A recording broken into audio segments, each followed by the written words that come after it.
The story starts like any other. The invasion of the world.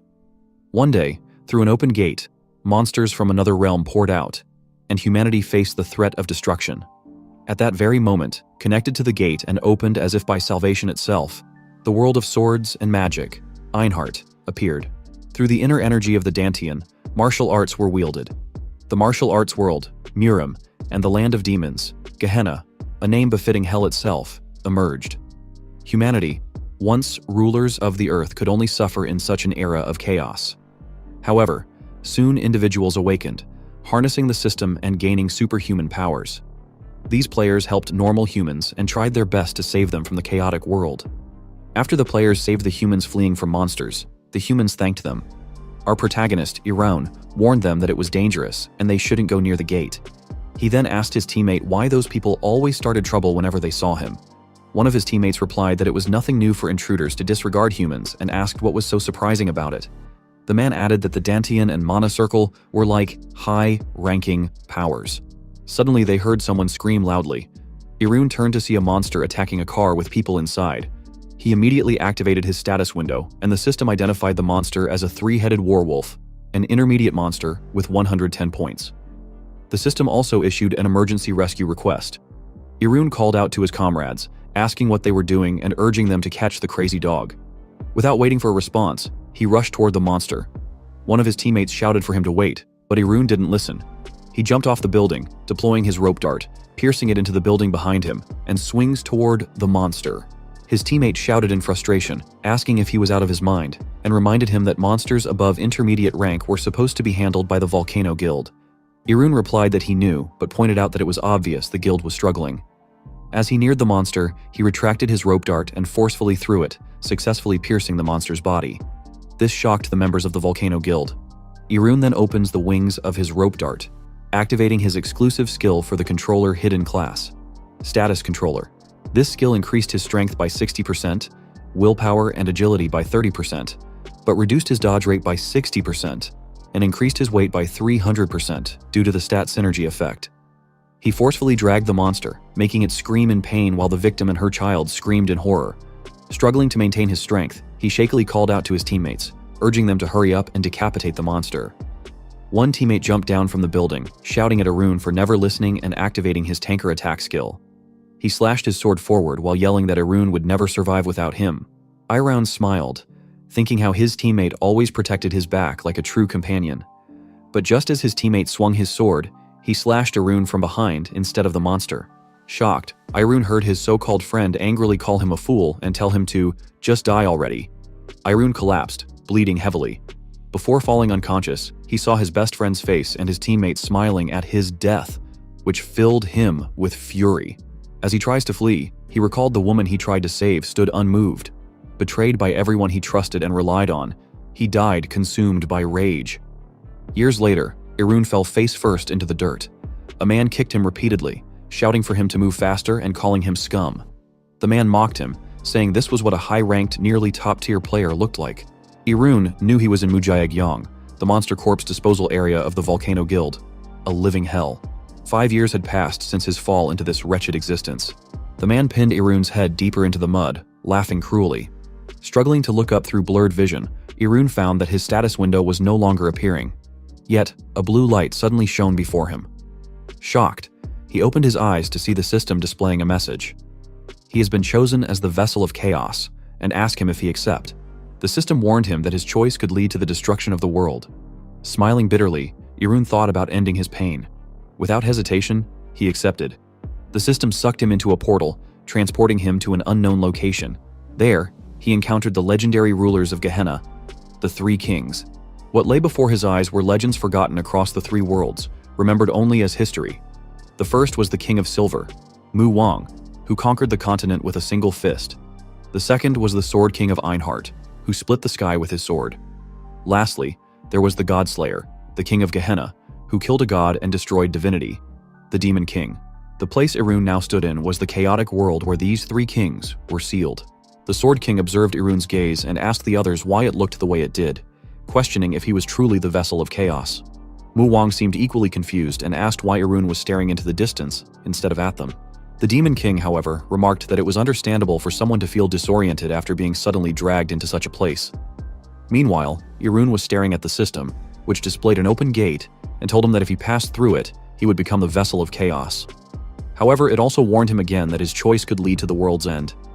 Irun wondered if he could exact revenge on the world that betrayed him and now lived on in peace. Memories of his teammates, his best friend, and the woman he loved flashed through his mind. Resolutely, he stood and approached the open gate, thinking that if revenge was possible, he would gladly accept it. The king surrounded him, accusing him of being disrespectful, but he ignored them. He only stopped when one of them asked if he believed he would truly feel relieved by taking revenge in this manner. The Sword King told him that becoming the vessel of chaos was simple. If Irun truly wished for the world's destruction, all he had to do was step through the gate, and it would happen. Irun replied that seeing it firsthand made him feel at ease. He truly did hope for the world's destruction. Yet the Sword King reminded him that if the world were destroyed, it wouldn't be Irun enacting revenge, but chaos itself. Mu Wang explained that chaos would consume his body and mind, leaving him as little more than a spectator, receiving only the message that the world had been destroyed. Irun was speechless. The Demon King then asked if that outcome was really enough for him. Was it truly the revenge he wanted? Irun, still angry and broken, asked them what they expected him to do about it. The Demon King ominously responded that Irun must carry out his revenge with his own hands. Whether through beating or tearing, only by personally enacting vengeance could he truly savor it. Frustrated, Irun angrily asked how he could even contemplate such a thing with his broken body, having lost his player powers and being branded a slave. The Sword King bristled at his defiance, demanding that Irun recognize who they were. The kings told him that if he inherited their legacies and trapped chaos within himself, he would not only achieve his revenge, but could even become the ruler of the entire world. Swearing to help him, they urged him to inherit everything from them. To Irun, the purpose behind their insistence that he become their disciple didn't matter. Revenge was all he cared about. He asked if he could call them masters. The Demon King, surprised, quickly agreed. The Sword King, however, remarked that Irun's easy persuasion was unsettling, while Mu Wang laughed awkwardly, saying it was fine. Thus, Irun became the disciple of the three kings. In the world of seals, where time and death had ceased, Irun underwent endless training. Finally, he succeeded in trapping chaos within himself. Irun awoke to someone kicking him from behind. His supervisor was shouting at him, asking if he was seriously sleeping in a dung pit. Dodging the next kick, Irun wondered if time had truly stopped during his training. He grabbed his supervisor's foot and easily threw him, sending the man flying and screaming. As his supervisor slammed into the mud, Irun looked for his status window. As expected, it did not appear. He noticed his body was unchanged, having lost his player powers. Without his master's words, he might have believed the past 100 years of training were nothing but a dream. He recalled Mu Wang's warning. When he returned to his world, he would likely lose all the powers inherited from them. Confused, Irun had asked why. The Demon King explained that his powers were far too overwhelming for his world to handle, especially now that chaos resided within him. Irun asked if it meant he had to undergo the same training again. Mu Wang calls him, asking him what he planned to do and reminding him that his body would need to be remade to contain his powers. Back in the present, Irun slapped his forehead at the thought of the ordeal ahead. His supervisor, now enraged, charged at him, vowing to kill him. Irun dodged the attack effortlessly, catching the man's fist with his bare hand. His supervisor, Cheol Taimin, who had tormented him for 5 years, struggled in disbelief. Taimin was only level 5, but even with Irun's reset body, he shouldn't have struggled. Irun pushed himself, remembering Mu Wang's words. Even a lowly warrior could overpower someone stronger if they mastered the art of killing intent. Mu Wang added that after all, killing intent is mental strength, surprising Irun as he began to understand it. Irun stared into Taimin's eyes, channeling his mental strength, which filled Taimin with sheer horror. With a chilling tone and murderous intent, Irun told him that he will tear him apart. The oppressive killing intent caused Taimin to imagine his arm being crushed as Irun tightened his grip. Taimin screamed in terror, watching his hand twisted. Raising his hand and aiming it at Taimin, Irun declared coldly that he will rip him to pieces. With a sharp gesture, he launched his hand forward, unleashing a terrifying projection of murderous intent. In Taimin's mind, the attack pierced through his body, leaving him screaming in pure fear, causing him to drop to the floor. The commotion drew the attention of the other slaves. Irun understood that clumsy violence could provoke resistance, but fear, true, bone-deep fear, was a far more powerful tool. He swore to himself that from now on, whenever Taemin looked into his eyes, he would wet himself in terror. Walking past the other slaves, Irun knew he had to act quickly before the Volcano Guild's guards discovered him. Reaching for the chain, one of the slaves asked worriedly, "Where he think he is going?" Irun ignored the question, snapped the chain effortlessly, and turned his gaze toward the monster corpse disposal area. The pit below was filled with toxic fumes from the rotting monster corpses, fumes so noxious that even the administrators avoided going near them. Yet Irun knew the true hell lay deep within that place. It was a hell he would willingly descend into, for it was where he would be reborn. Without hesitation, he jumped down into the pit, leaving the other slaves stunned and speechless. As he descended, the toxic fumes stung his skin and lungs, but he pressed on. Reaching the corpses, he pushed them aside, making his way deeper. Beneath the layers of decaying flesh and bone, he found what he was looking for: the boiling monster blood. This gruesome pool was the perfect training ground for the blood demon technique. He remembered Mu Wang explaining that there were various martial arts and secret techniques, such as the volcano's divine technique. Mu Wang had also told him that the blood demon technique he would learn was at least 5 times greater than those techniques, because it was the strongest martial art. Mu Wang had further explained that its principle was simple: stealing what belongs to others and making it his. The target, Mu Wang had revealed, was blood, which had surprised him at the time. Now, he understood that the blood demon technique was a vicious form of dark magic that absorbed the life force embedded in blood to cultivate inner power. However, to use this technique, he needed to create a dantian within himself. The dantian, a source of power for the warriors of the Silver World, was similar to the magic core of the players. Yet, creating a dantian was said to be impossible for those not from the Silver World. Mu Wang, however, had assured him there was a way, insisting that it didn't matter if it took dozens or even hundreds of deaths. He had simply needed to keep learning and persisting until it worked. Following the transmission method that his 3 masters had devised over 3,000 years, he had endured 1,000 deaths. In the end, he succeeded in creating a dantian and clearly remembered every step of the process. He began the first step, absorbing blood and circulating its energy. The second step was to create the blood dantian. He focused intently, starting to form a blood core inside his body and activating the blood demon absorption technique. The process caused unbearable pain, unlike anything he had ever experienced. Without question, the pain felt as though it belonged to another world, but he pushed through it, screaming in agony throughout the ordeal. His cries echoed through the area, catching the attention of the monsters lurking within the volcano. He understood why access to the monster corpse disposal area was prohibited. It wasn't only because of the toxic fumes emitted by the decomposing monster corpses, but also due to the deformed monsters created by the death energy radiating from the bodies. The area was, in essence, a den of undead creatures. After successfully forming his dantian, an undead goblin crept closer and launched a sharp claw attack from behind. He easily stopped the attack by grabbing its head. Observing the creature, he recognized it as a goblin zombie and knew that each undead attack carried toxic poison. Furthermore, he understood that these creatures were immortal unless their necks were severed. If he had been in his old body, he would have already fallen prey to them. Now, however, he effortlessly crushed the goblin's head with his bare hand. He regarded it as pathetic before using the blood demon absorption technique to consume its blood, then slamming its corpse into the ground. As he absorbed the goblin's blood, he felt truly alive for the first time in years. More zombies rushed toward him, but he remained calm, recalling the principles of the realm of crimson blood. In this realm, he knew he must absorb his opponent's blood, turning their nutrients and energy into his own. Another benefit of crimson blood came to mind. It collected the residue of blood and iron to create steel balls. He shot a drop of blood at one of the approaching zombies, causing its head to explode on impact. He resolved to devour every last one of the undead, without leaving a trace. Forming more steel balls, he shot them with precision at the swarm. Each steel ball struck its target's head, which promptly exploded into dust. Dashing into the midst of the swarm, he jumped and grabbed a zombie by its head, crushing it with ease. Releasing more steel balls into the air, he easily decimated the zombies, causing another cascade of explosions. Grabbing a nearby zombie by its neck, he released more steel balls, knowing that in the end, these creatures were nothing more than prey. With a final burst of steel balls thrown in all directions, he decimated the remaining zombies around him. The undead fell to the ground in lifeless heaps. Standing amidst the corpses, he sighed in relief. Looking at his hand, he thought that things weren't going badly so far. As he continued to absorb the zombie's blood, he suddenly sensed a presence behind him. He turned quickly and saw a massive figure swinging its enormous arm at him. He managed to jump away just in time, landing at a safe distance. When he looked closer, he recognized the figure as a zombie troll. Despite the danger, he smiled.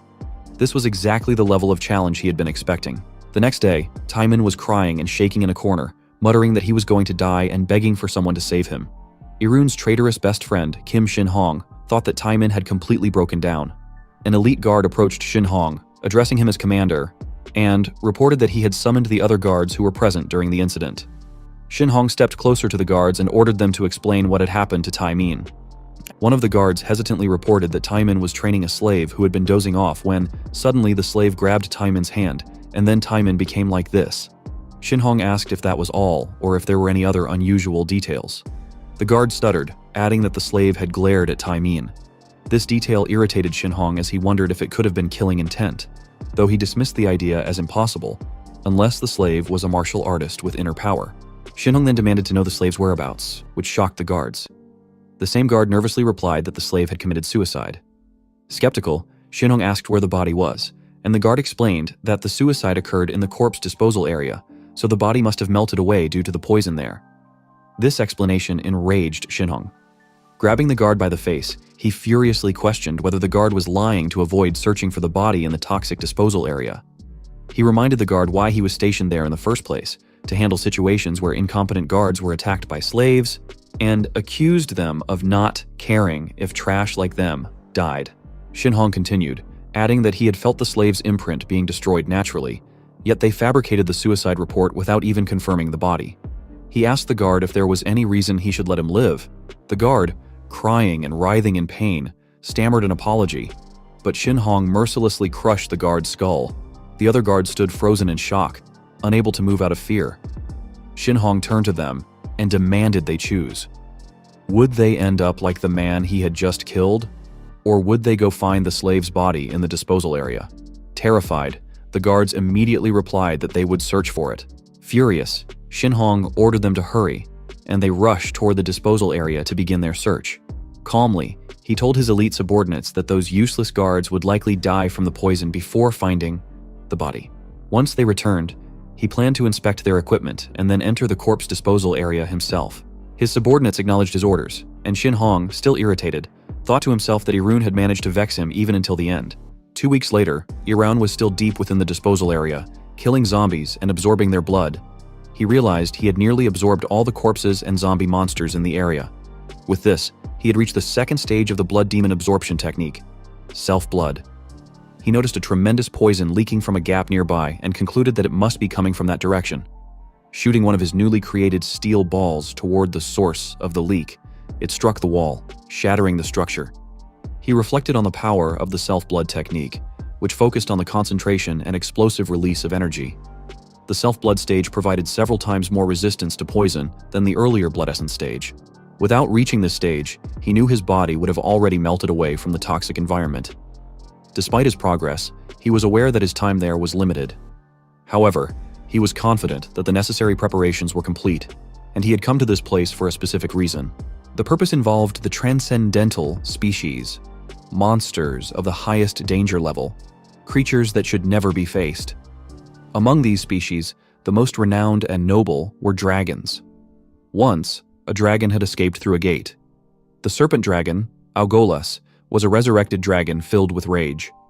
Many players risked their lives to face it, and miraculously, they succeeded in slaying the beast. Naturally, the world was thrown into chaos, and what garnered the most attention was the value of its corpse. Algolas's blood was the finest alchemical material, and its bones could be forged into unique grade weapons. However, the dragon was tainted with poison, rage, and magic. Merely touching its corpse could cause a person's body to melt away completely. To address this, Einhardt's technology created the corpse disposal area to naturally purify the dragon's remains and employed slaves to absorb the poison. He touched Agal's bone, swearing to the Volcano Guild that he would repay all the suffering they had inflicted on him, with interest. Without hesitation, he began to use the blood demon absorption technique on Algolas's remains. 100 years ago, Mu Wang had asked him about the dragon embryo, to which he had replied yes, explaining that he planned to absorb it upon his return. Mu Wang had agreed, knowing the dragon embryo would help him recover a significant portion of his power, but warned him it would likely hurt like hell. That warning proved to be 100% accurate, as the moment he began absorbing Algolis's embryo, a surge of immense power entered his body. The pain was so overwhelming that his mind nearly blacked out. He realized that without the rigorous training he had endured with his masters, he would have fainted on the spot. Despite the agony, he felt his internal energy rapidly building up in his blood circulation. Even though the dragon had been dead for a long time, its power remained extraordinarily potent. He coughed up blood but refused to back down. The pressure was insane, and he could feel that his blood circulation was already reaching its limit, even as he compressed his inner energy with the self-blood technique. He understood that stopping now would cause the internal energy to backfire and kill him, yet continuing risked his body exploding. This outcome had been one of his expected results, but he wondered if there was another way forward. He recalled the Demon King asking him what he would do if he couldn't absorb all the power. She had praised him for raising a very good question. She had explained that dragons were highly revered even in Gehenna, and, as he suspected, it might indeed be difficult for a human body to fully accept such power. However, the solution was simple. He needed to become a dragon. Confused, he had asked if that was even possible. She had been amused by his surprise, remarking that it was odd for him to doubt after having received all their essence. She had also reminded him that his goal was to reclaim the power he had once held.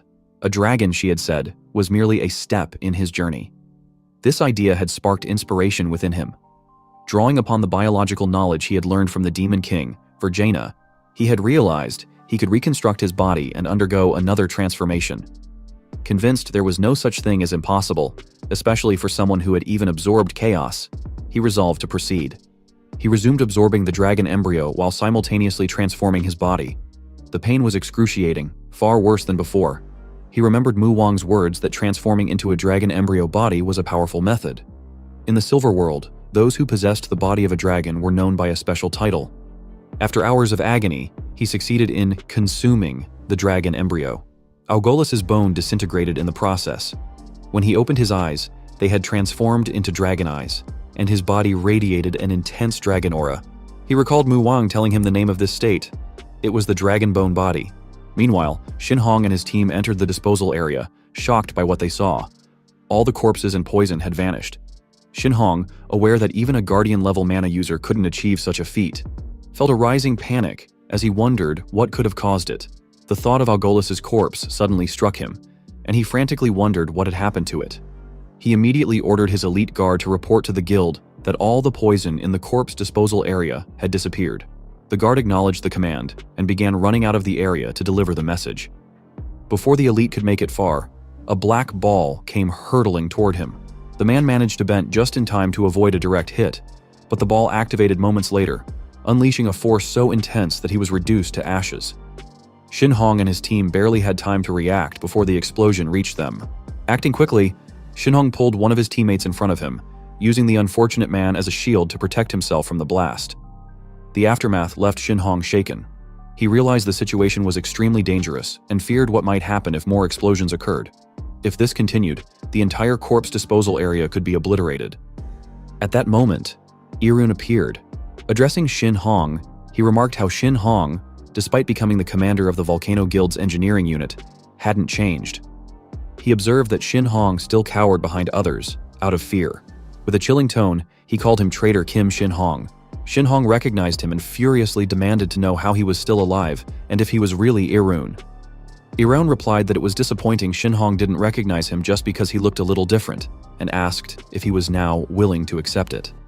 He added that he'd heard Shin Hong had sold him out and become the raid leader, but remarked that he seemed to have turned into more of a coward. Enraged, Shin Hong crushed his teammate's head, which turned to stone, and shouted at him to shut up. Shin Hong then ordered his team, the Black Hawk, to kill Irun immediately. Without hesitation, the Black Hawk followed his command. Irun knew that Black Hawk was a personal escort assigned to raid leaders, operating at a level above even the Wasen Guild. Their skill levels were typically above 90 by players' standards, making them experts on the verge of becoming rankers. Their hallmark skill was stealth, having been trained as assassins. While Irun acknowledged that invisibility was dangerous, it was not a threat to him. As one of the Blackhawks attempted a sneak attack from behind, Irun detected him immediately. The assassin froze in shock when Irun turned and released a black ball, knowing stealth only worked against normal players who couldn't sense internal energy. Irun threw the ball at the attacker, striking him in the face. The ball was a manifestation of the third level of the Blood Demon Divine Art, Black Blood. Specifically, it was a Black Blood Sphere, a technique that, upon contact, split like a shotgun blast, absorbed the opponent's internal energy and magic, and then exploded. Irun raised his hand and conjured several more Black Blood Spheres, crushing them into fragments and hurling them toward the other Black Hawk members. The shards struck their targets, killing them instantly as they erupted in violent explosions. Shinhong shielded his face and, horrified, wondered how Irun was able to use such a skill. Desperate for answers, he activated his system's information search ability. However, a sharp pain surged through his head as the system's interface turned red. Alarmed, Shinhong noticed that the words on the system had changed into something unfamiliar, something he had never seen before. As Shinhong struggled to comprehend what was happening, Irun approached him. Mockingly, Irun asked if he was correct in assuming that Shinhong was dying to know how he had gained such power. He teased Shinhong, suggesting that curiosity suited him since he never acted without first gathering sufficient information about his opponents. Irun remarked that this cautious nature was typical of him and referred to him as the guild's main tank. Shinhong, still furious, grabbed his sword and retorted that he was no longer the tank Kim Shinhong that Irun once knew in Dank, but was now the raid leader of the Hwasun Guild. He accused Irun of always acting superior, pretending to be righteous, and challenged him to see if he would behave the same way now, rushing in recklessly without caring about his teammates. Provoking him further, Shinhong invited Irun to go ahead and rampage as he pleased. Calmly, Irun responded that it was precisely what he intended to do. He aimed a black blood sphere at Shinhong and shot it. Shinhong used his sword to block the explosion. Though he managed to withstand the force, Irun suddenly appeared behind him and remarked how little Shinhong had changed, even as a raid leader. Irun released another black blood sphere, commenting that the Hwasun Guild would never properly nurture someone like Shinhong. Anticipating the attack, Shinhong activated his white shield, which blocked the sphere just in time. Shinhong swung his sword at Irun, shouting for him to shut up. Irun casually tilted his head back to avoid the strike, but Shinhong halted the swing mid-motion and forcefully brought the sword down, declaring at the end for Irun. In response, Irun released a black blood sphere beneath Shinhong's sword, deflecting it and sending it flying backward. The force of the impact pushed Shinhong away, but he managed to remain standing by bracing himself with his sword. Shinhong demanded to know how Irun had gained such power, shouting angrily that Irun had lost his player abilities and asking how such feats were possible. Irun simply retorted that knowing wouldn't do a cowardly traitor like Shinhong any good. Enraged, Shinhong rushed forward, thrusting his sword at Irun while shouting for him to die. Irun calmly raised his hand, reminding Shinhong that it was useless, and prepared to release another black sphere. Before he could, Shinhong activated his shield wall ability, creating walls around Irun and trapping him in the center. Shinhong reasoned that Irun had no other attack methods beyond the black spheres. If that were the case, blocking Irun's retreat and his spheres with the shield would render him powerless. Confident in his plan, Shinhong thrust his sword into the center of the shield and activated his Weapon Knight skill. The energy from the skill crawled along the sword, culminating in a powerful explosion within the enclosed shield. The blast shattered Shinhong's sword, but he felt certain that not even a top-ranked ranker could survive such an attack. Relieved, he called Irun a persistent bastard and assumed him to be dead. However, Shinhong's relief turned to shock as he saw Irun standing unscathed amidst the devastation. Panicking, Shinhong reached for his spare sword, demanding to know how Irun had survived. Before he could draw it, Irun appeared in front of him, grabbed Shinhong's face, and coldly told him it was too late. Dragging Shinhong to the ground, Irun seemed confused by how easy it was, wondering aloud if this was all Shinhong had to offer. Chaos, a being that thrives on the destruction of worlds, transcends time and space, wandering through dimensions in search of a vessel worthy of its power. The worlds upon which chaos descends are consumed as its nourishment, and ultimately meet their demise. For over 100 years, Irun had trained relentlessly to seal that chaos. After centuries of training with his masters, Irun had finally crossed the threshold and was prepared to become Chaos's vessel. Mu Wang remarked to the other kings that he had done all he could. The Demon King and Sword King agreed, adding that if this failed, there was nothing more they could do. Together, they watched Irun from a distance as he stared at the open portal, knowing that beyond its shimmering threshold, everything would be decided. Before he stepped through, Mu Wang called out to him, asking for his name. Irun turned, raising an eyebrow at the odd question. He asked Mu Wang if he was seriously asking for his name after over 100 years of training together. Mu Wang laughed, admitting that he had grown too accustomed to Irun's presence. He added that he had once been called the heartless ghost without blood or tears, yet even he seemed to have developed some attachment. Irun smiled faintly and replied that his name was Li Irun. Without hesitation, Irun turned back to the portal and stepped forward. The instant chaos entered his body, a searing pain overtook him, and he screamed in agony. His masters watched in concern until the Demon King caught him as he collapsed, telling him that he had succeeded. Mu Wang called his name worriedly, but Irun, exhausted, murmured that he felt sleepy. Mu Wang explained that this was the influence of chaos. His body was resisting its overwhelming power. The Sword King added that chaos was also gnawing at his spirit, warning that nightmares would now constantly plague him. Despite this, Irun forced himself to remain awake, stating that if he succumbed to the nightmares, chaos would awaken once more. He had anticipated this much. Determined, Irun stepped away from his masters, turning to face them with a solemn expression. He told them they had to kill him now. The three kings were stunned. Mu Wang was the first to understand, realizing that Irun had known all along. Irun proudly asked whose disciple they thought he was, stating that he understood their goal was to seal chaos within his body and annihilate it completely. He then asked if he was right in assuming their true objective was to destroy chaos entirely.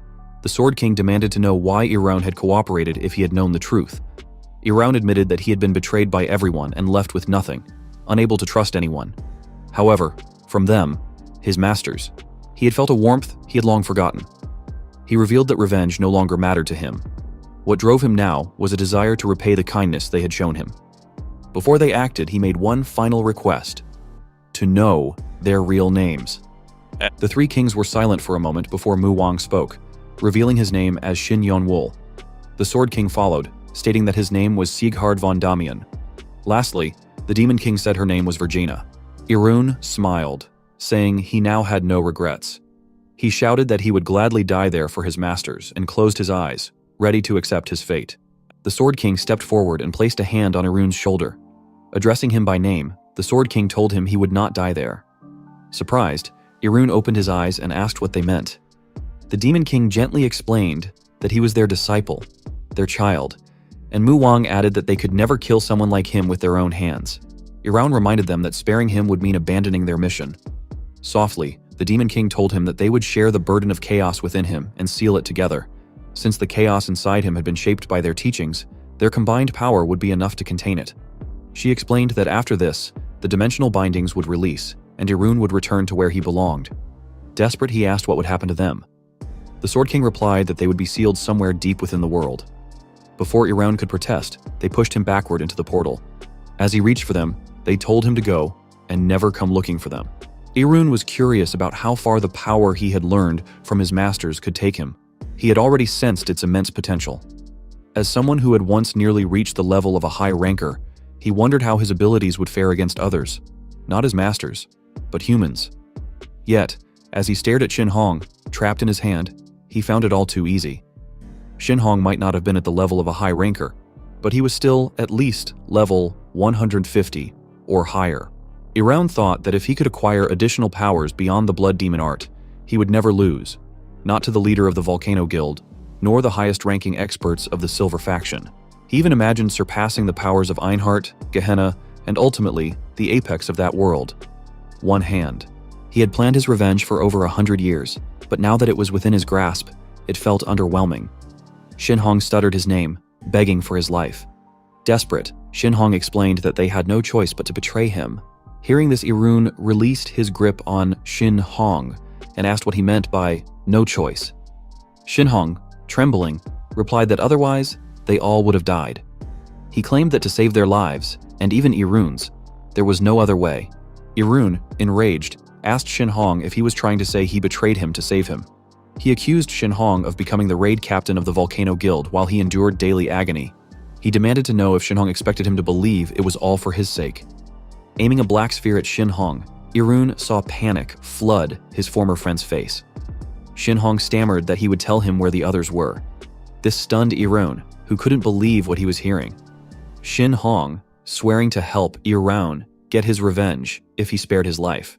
He coldly remarked that Shin Hong, who had already betrayed him once, was now speaking of betraying others. Grabbing Shin Hong's mouth, Irun told him that once he was dead, the others would hear of it. He instructed Shin Hong to wait for them in hell because they would be joining him soon. Without hesitation, Irun released a black sphere inside Shin Hong's mouth, causing his former teammate and best friend's head to explode into dust. A moment later, Irun emerged from the disposal area, effortlessly breaking the chains that locked it. The slaves and guards outside instinctively understood that the man who had broken free from the abyss had defeated the Blackhawks and Kim Shin Hong. He stared at the terrified slaves and thought that, if not for his masters, he might have ended up like them. Releasing several black spheres, he reasoned that if the slaves were left on their own, they would likely die anyway. He might as well end their suffering himself. The slaves and guards screamed in fear and ran, but the black spheres struck them with unerring precision before they could escape. One of the slaves fell to the ground, trembling and crying, stammering that he didn't want to die. However, the black sphere shattered the slave mark imprinted on his body, instead of killing him. Confused, the slave checked his body and realized he was still alive. The other slaves, worried, touched their own bodies and discovered that their slave marks had also disappeared. Lifting his hand to the ceiling, Irun released another blast, causing the cavern to start collapsing. The slaves, realizing what was happening, scrambled to escape. Before leaving, Irun told them they could choose for themselves, whether to die buried under the rubble or to escape alive. As the stones began to fall, he jumped from one to another, making his way out of the collapsing cavern.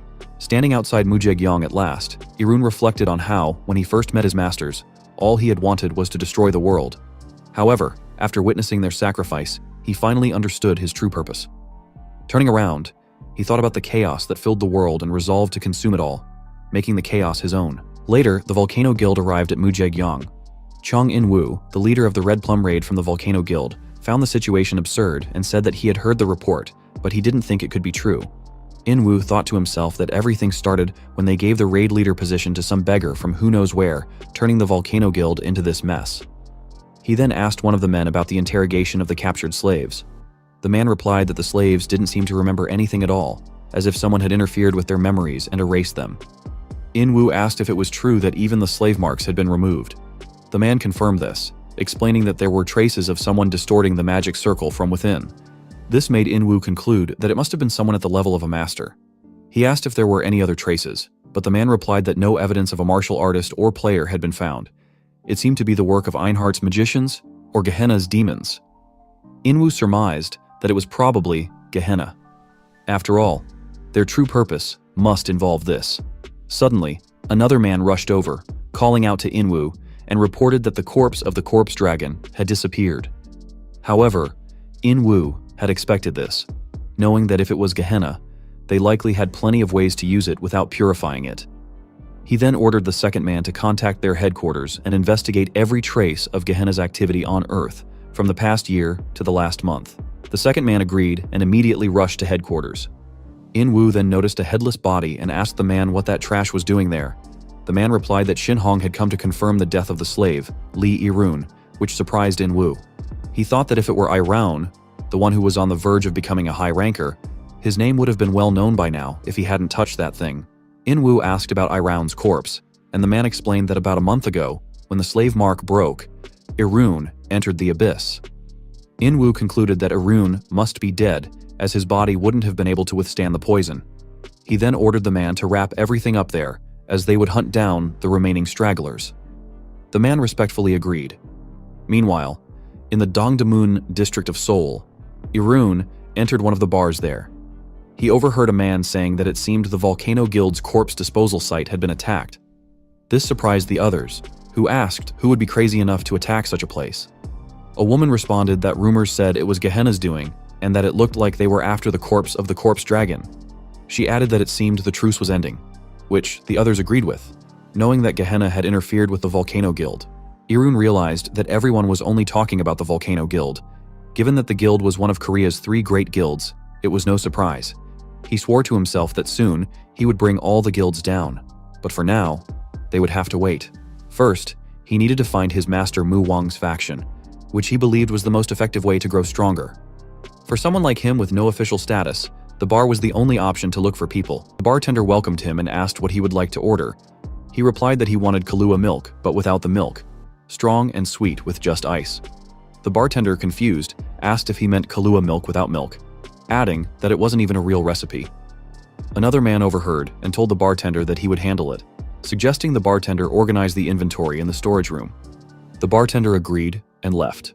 Once the bartender was gone, the man turned to Irun and asked when they started using such an ancient code.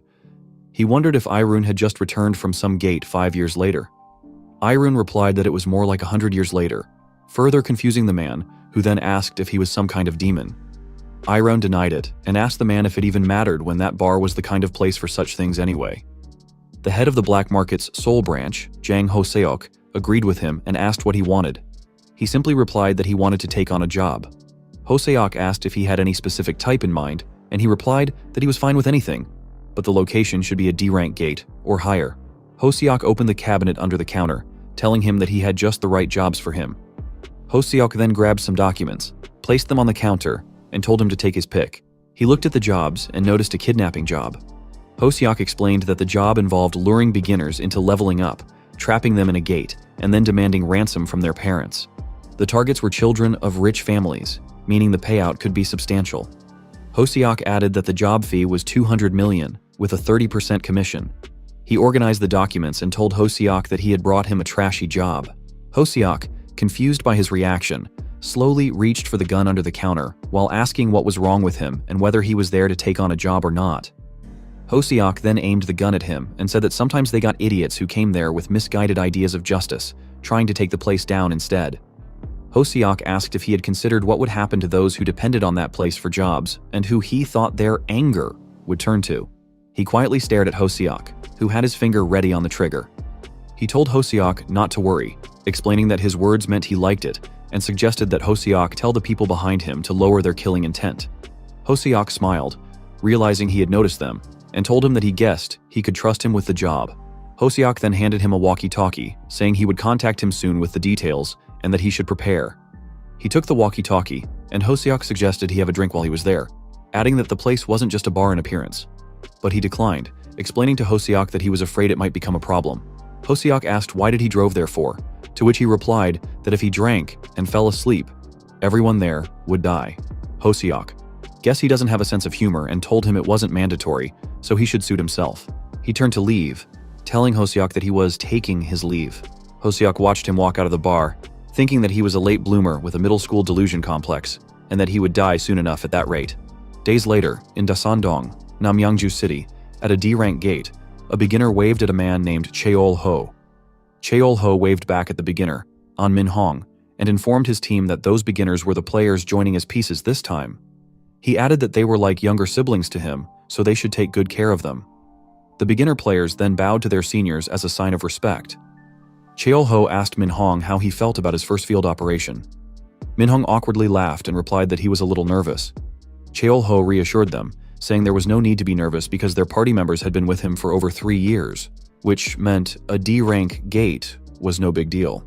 Cheol-ho then pointed to the side and told the beginners that those people were wanderers, and Irun was with the wanderers group.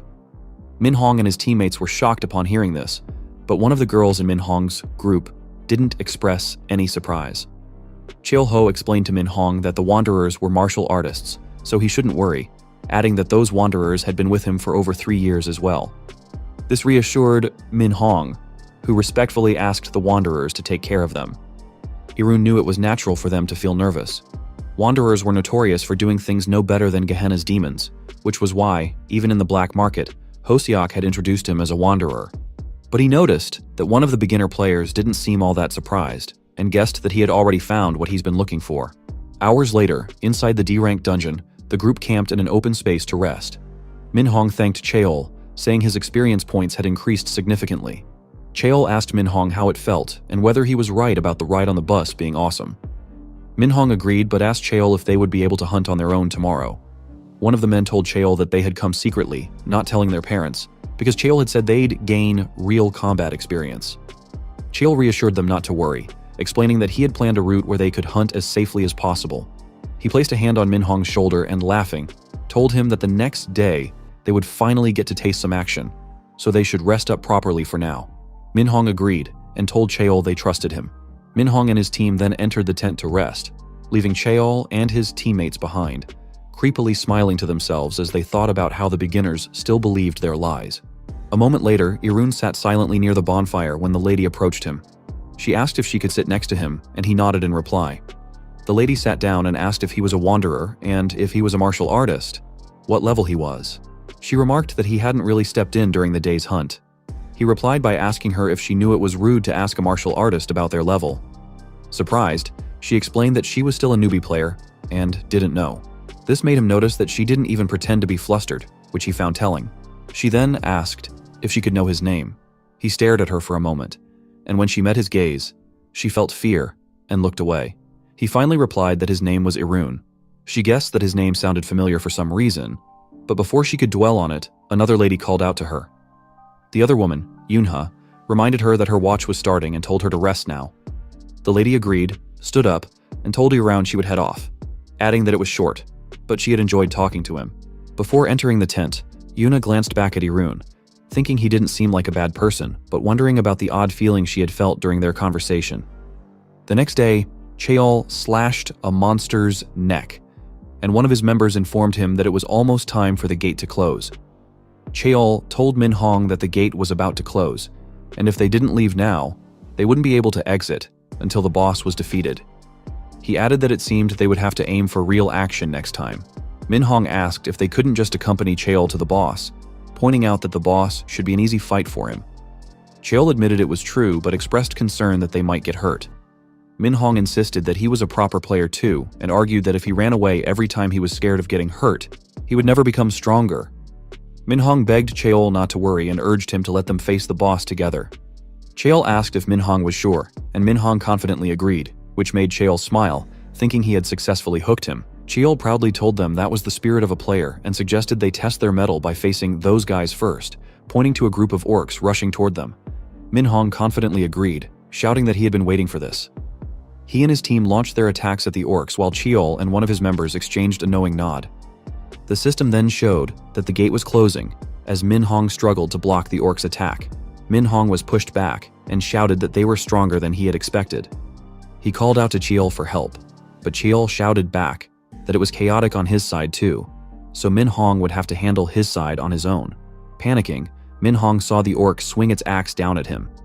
Desperately, he grabbed something from his bag, thinking he hadn't expected to need it. Min Hong tore the magic circle paper to activate Fire Strike, releasing a powerful burst of flames that burned the orc to death. Min Hong was still catching his breath when Cheol shouted over, asking if he was all right. Cheol approached, apologizing for not helping right away, explaining that the aggro was overwhelming. He added that Min Hong was lucky to have had such a high-tier scroll. Min Hong explained that his father had told him to use it only in extremely dangerous situations, as it was a one-time use item. Cheol asked if that meant Min Hong didn't have any more items like it. Min Hong confirmed this, saying it had been a very expensive item. Cheol then pulled out a scroll and aimed it at Min Hong, saying it was a relief. Confused, Min Hong asked what he meant. Suddenly, Cheol used the scroll to bind Min Hong. Trapped, Min Hong shouted, asking Cheol what he was doing. He was even more shocked to see that his teammates were also bound. Cheol creepily thanked Min Hong for falling into their trap. Laughing nervously, Min Hong told Cheol to stop joking around and untie him, but Cheol slapped him hard across the face.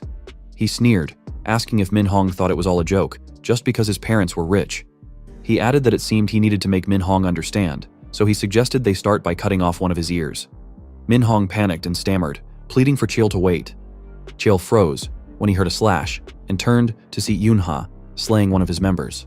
Shocked, Cheol barely managed to block her sword in time. He shouted, asking how she had broken the magic restraints. Yuna calmly released her sword aura and asked him what he thought she should do. Cheol realized she was a martial artist.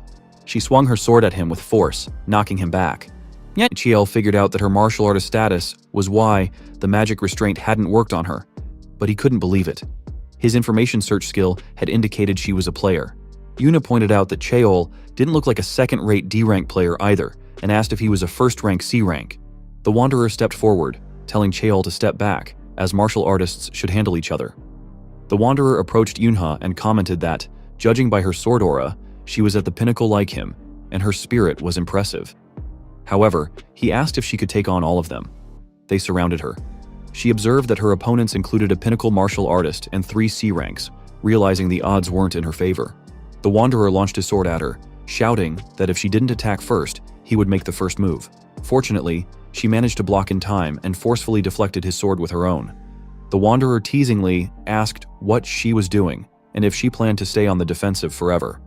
Struggling to block his attacks, Yuna angrily pushed him back, shouting for him not to underestimate her. She launched forward, swinging her sword at him repeatedly. The Wanderer blocked all her attacks, but was surprised by her strength. However, Yunha was also surprised when another man appeared behind her, ready to punch her. She quickly jumped away to avoid his attack, frustrated to realize that handling just one pinnacle Wanderer was already difficult enough. Chiel shouted at Irun, asking what he was doing since he hadn't hunted monsters the entire time. Chiel told Irun that if he wanted to get paid, he should catch the woman already.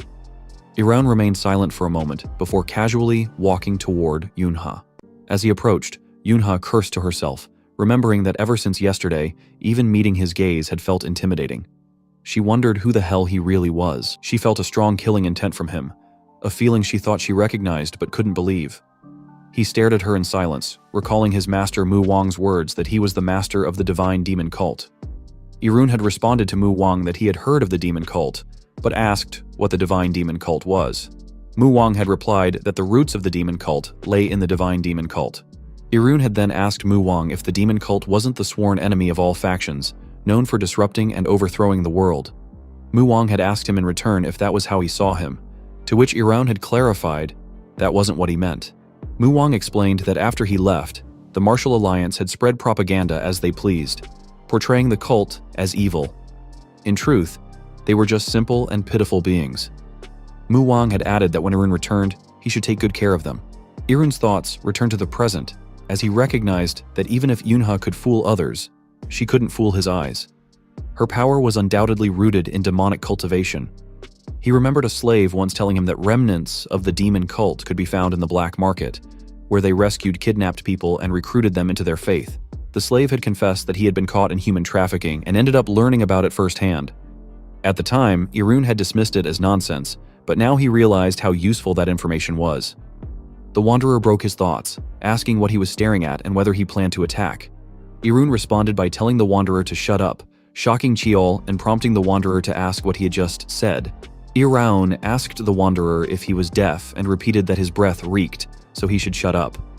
Yunha was just as confused as Cheol. The Wanderer turned to Cheol and asked what was wrong with Irun.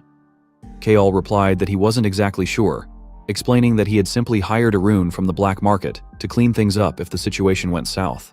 The Wanderer then asked if that meant it wouldn't matter if he killed Irun. Without waiting for a response, the Wanderer slashed Irun, only to be shocked when his sword shattered upon impact with the black spheres in Irun's hand. The Wanderer couldn't believe his aura-imbued sword had been cut down so easily and realized that Irun was a master far beyond his level. The thought crossed his mind that could Irun be at the transcendent level. Chiel's teammate rushed forward, shouting in panic, asking what was wrong with Irun and ordering everyone to attack all at once. Irun calmly reminded them that the gate was closed, meaning killing everyone wouldn't matter anymore. The Wanderer tried to stop them, but Irun said it was too late and unleashed his black spheres, piercing their bodies. The spheres absorbed their internal energy as the Wanderer concluded that Irun was at least a supreme master. Moments later, the black spheres exploded, and Irun watched with a blank face as their bodies disappeared. He turned his gaze to Heol, who was stuttering in fear. Irun asked if Heol really had the leisure to focus on him alone. Heol froze, suddenly feeling Yunha behind him, but it was too late. Yunha swung her sword, decapitating Cheol in one strike. His head hit the ground with a dull thud, followed by his lifeless body. Irun stared at Yuna, who was catching her breath in exhaustion, and asked if it was his turn now. She sheathed her sword, replying that there was no way she could fight him, and she wasn't foolish enough to try, knowing she'd die. He reminded her that he had been part of Chiel's party just moments ago, but she countered by pointing out that he had wiped them all out himself. She told him not to pretend they were on the same side and guessed that he must have a goal. Whatever his goal was, she offered to help him, asking if he would spare her if she did. He asked her back, what if he wants her life? She was surprised but calmly replied that if he wanted her life, he would have taken it already. He realized she was sharp. Before they could speak further, a loud growl interrupted them. They turned to see a massive monster approaching. Irune calmly asked if it was the gate boss and reminded her that she said she'd help. He told her to handle the monster and get them out of there, confusing her further. Nonetheless, she replied, yes, and rushed to fight the boss. A moment later, they emerged from the dungeon. Minhong collapsed to his knees, unable to believe they were outside. He and his team were shaking with fear but furious over Chaol's betrayal. Yunhe told Minhong that she guessed she had let Chaol off too easily. Recognizing her, Minhong and his team thanked her for saving their lives. He then asked why she had hidden the fact that she was a martial artist and joined their newbie party. She pointed to a man in a suit and told Minhong that he would explain. The man approached and told them to get in the car, promising to escort them home and explain on the way. They agreed and drove off with the man. Yuna turned back to Iraun and asked how she could help him now. Iraun replied that he wanted to ask her one thing first. She asked what it was, and he questioned whether she was from the Heavenly Sect or the Blood Sect. Shocked, she stammered, asking what he meant by that. He asked again if she wasn't a demon cult member and assured her he had no intention of reporting her to the Martial Alliance. Her expression hardened, and she furiously glared at him, asking if he was part of the cult. He noticed her sudden change in demeanor and asked if that meant she would allow him to act that way toward her if he were a cult member. She demanded he answer, repeatedly asking if he was part of the cult. He simply reminded her that he had asked first. Suddenly, men in suits surrounded him, swords aimed at his neck. He remained calm, telling her this was her last chance to answer. He asked her again if she was from the Heavenly Sect or the Blood Sect. The men couldn't believe the overwhelming pressure radiating from Irune, wondering if he was a monster. Yuna shouted that she was from the Blood Sect, shocking her men. She ordered them to put away their swords, explaining that Irune was her benefactor. The men hesitated, reminding her that he knew about their existence. Fearfully, she stared at them and explained that if Iraun wanted, killing all of them wouldn't even be a challenge, making any threats against him meaningless. Her men, trembling, finally put their swords down. She turned to Irune and said she had answered his question, so now it was his turn to answer hers. She asked again if he was a follower of the religion. Lowering his aura, he calmly replied that, for now, they could just say he was a follower. Yuna admitted she still didn't understand what her benefactor desired, but promised to help with anything. She asked if he would tell her his goal now, or if they should go together. He replied that he would accompany her. They entered a luxury van together. As they settled in, Yuna excused herself, explaining she needed some air. She then held her face, which stretched like silicone, and slowly removed it. Confused, Irune realized she was peeling off an infinite mask. After removing it, she took off the hair tie holding her hair, revealing an even more striking and enhanced beauty. He remarked that she was quite beautiful, and she thanked him, asking if he was showing his real face. He replied that it had changed a bit from before. She asked if Irune was his real name, and when he simply said yes, she was surprised. He added that it was now his turn to ask questions. Referring to her party members, like An Minhong, he noted that they seemed clueless about her identity. He then asked if the promise to take them home was a lie. He added that, judging by her infinite mask worth billions and the limousine, it was clear money wasn't an issue for her. He asked if her real goal was recruiting followers for the cult. She admitted that he was correct, explaining that her original plan had been to build rapport and gradually recruit them, but Chaol had messed things up. Yawning, he remarked that rich kids must bring in incredible amounts of donations, and asked if that was how she had made her money so far. She responded that while they collected donations, they didn't demand absurd amounts like the associations did. Ultimately, what they wanted was a guild. She explained that joining the cult came with the condition of helping establish a guild, so it wasn't exactly a losing deal for players. He guessed that guilds were essential for players who couldn't progress without leveling up. She then turned the question back to him, asking what martial arts technique he had used at the gate. He noted how aggressive she was for jumping straight to identifying his technique. She explained that she had shared the cult's secret, so she deserved to know at least that much. He replied that he couldn't use his martial arts for now, shocking her. She found it hard to believe, considering he had destroyed a pinnacle martial artist's head. He calmly explained that it was like a version of Tanji Gong, asking if she even considered that martial arts. He then shifted the topic, asking what the cult was doing in Huxi. She asked if he meant the special commissions, and explained that they took commissions in Huxi to gain experience for their followers. He asked if that included things like kidnapping or murder. She shouted that their cult should not be lumped in with such scum, explaining that they only hunted red players or infamous rogues. He asked if recruiting followers was also a goal, She calmly replied that he was correct. Irun thought they weren't as bad as Muwang had described. In fact, the Hwasun Guild felt more like a villainous group to him. Yuna then hesitated before asking one last question. Was he the infamous comrade killer Irun? Her question triggered a strong reaction. Irun released an intense presence, and the entire limousine shook. She, along with the car, trembled in fear. She wondered why her body wouldn't move.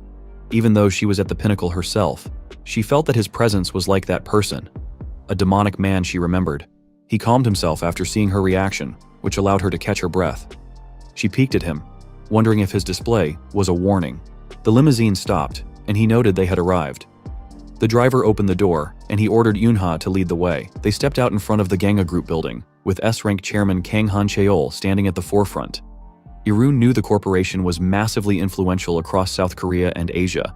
He couldn't believe the Ganga building was the headquarters of the blood cult.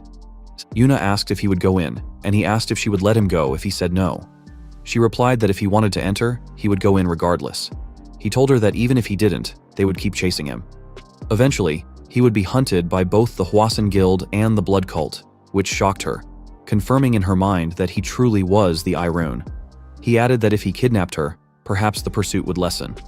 Worried, she told him not to joke about such things, especially there, as bringing him there was a gamble for her too. Suddenly, a voice called him an insolent wretch. They turned to see Han Cheol rushing toward them in anger. Furiously, Han Cheol demanded to know if Irun had dared threaten the lady. Han Cheol dashed forward, shouting for Irun to prepare himself. Yuna called Han Cheol her grandfather and tried to stop him, but it was too late. Han Cheol launched a powerful punch at Irun, causing a loud explosion. However, Han Cheol was stunned to see Irun calmly block his punch with his bare hand. Irun asked in an unbothered tone if this was how the blood cult treated their benefactors. Later, they were inside the Ganga Group headquarters, seated in front of a table laden with delicious meals. Han Cheol, laughing, admitted that he had been mistaken and told Irun to eat his fill. Irun silently stared at the food, which Han Cheol noticed. He assured Irun not to worry, because the food wasn't poisoned. Irun smiled at the comment and began eating, explaining that poison didn't work on him and that it had simply been a long time since he'd had a proper meal. Han Cheol, cutting his steak, responded that if that was the case, Irun should eat as much as he wanted. As Han Cheol observed him, he recalled the information he'd gathered in a short time. According to reports, Irun was a so-called companion killer named Lee Irun, enslaved by the Volcano Guild and declared dead recently. However, Han Cheol noted that Irun's appearance was entirely different from what was reported. Even more curious was the energy Han Cheol had felt when Irun blocked his attack earlier. It was clearly internal power, not the strength of a typical player. This left Han Cheol wondering about Irun's true identity. While Han Cheol suspected that Irun's internal energy level wasn't higher than his own, he found Irun's relaxed attitude unnerving. Han Cheol finally spoke, acknowledging that Irun had come because Yunha owed him a favor and had promised to grant him a wish. He encouraged Irun to state what he wanted, assuring him that anything within his power would be granted, but only if Irun made one promise beforehand. Irun guessed that Han Cheol wanted him to join the blood sect. Han Cheol confirmed this, adding that Irun seemed to know a lot about their sect and asking how he'd come by that information. Han Cheol then mentioned that he'd never heard of the companion killer, Lee Irun, being a member of their sect. Hearing this, Irun grew angry and demanded to know if Han Cheol had been researching him. Han Cheol explained that he couldn't allow someone into the sect's base without knowing anything about them, a statement that heightened the tension in the room. Yuna felt the strain in the air between them. Han Cheol asked if Irun had heard about the sect while working at the Volcano Guild's monster disposal site. Irun replied, "Close." Han Cheol then inquired if Irun had asked about the Heavenly Sect and the Blood Sect, and, if so, which side he was on. Irun replied that, for now, he supposed they could say the Blood Sect. Han Cheol pressed him on what he meant by "for now," but Irun simply said he'd explain the details later. Han Cheol agreed to officially make Irun a sect member, but was surprised when Irun declared he had no intention of serving under Han Cheol. Instead, Irun suggested that Han Cheol should serve under him. Infuriated, Han Cheol called him arrogant. He released a powerful aura that shook the entire building and demanded if Irun realized what he was saying. Irun, unbothered, calmly replied, "Of course." When Una tried to intervene, Irun addressed Han Cheol directly, ordering him to hand over the position of Blood Demon. This enraged Han Cheol further.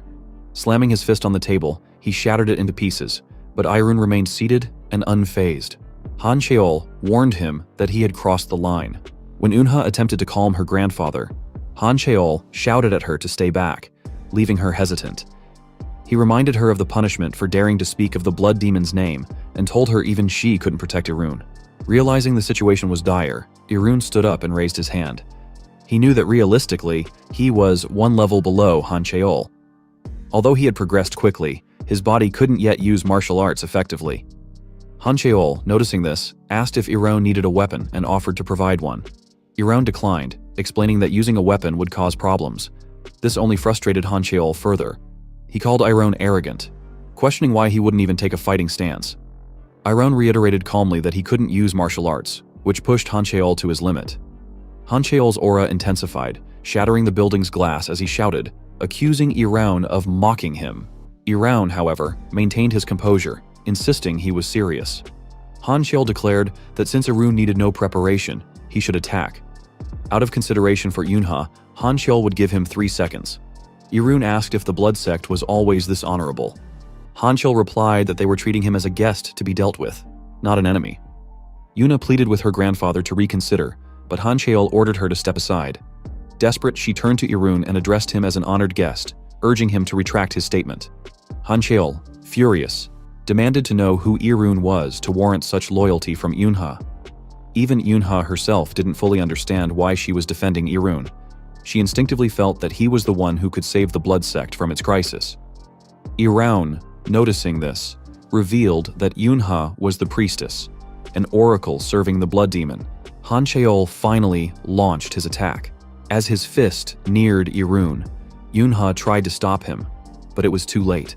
The resulting explosion shook the floor and could be heard outside. Eunha shielded herself from the blast, and when she looked up, was shocked to see her grandfather's flames disappearing.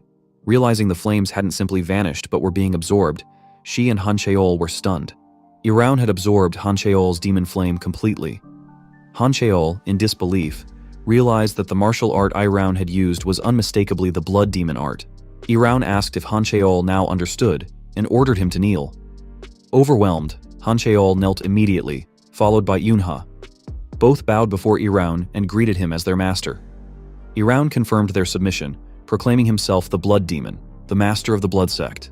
Han Cheol, sweating in fear, wondered how a player could know the blood demon arts.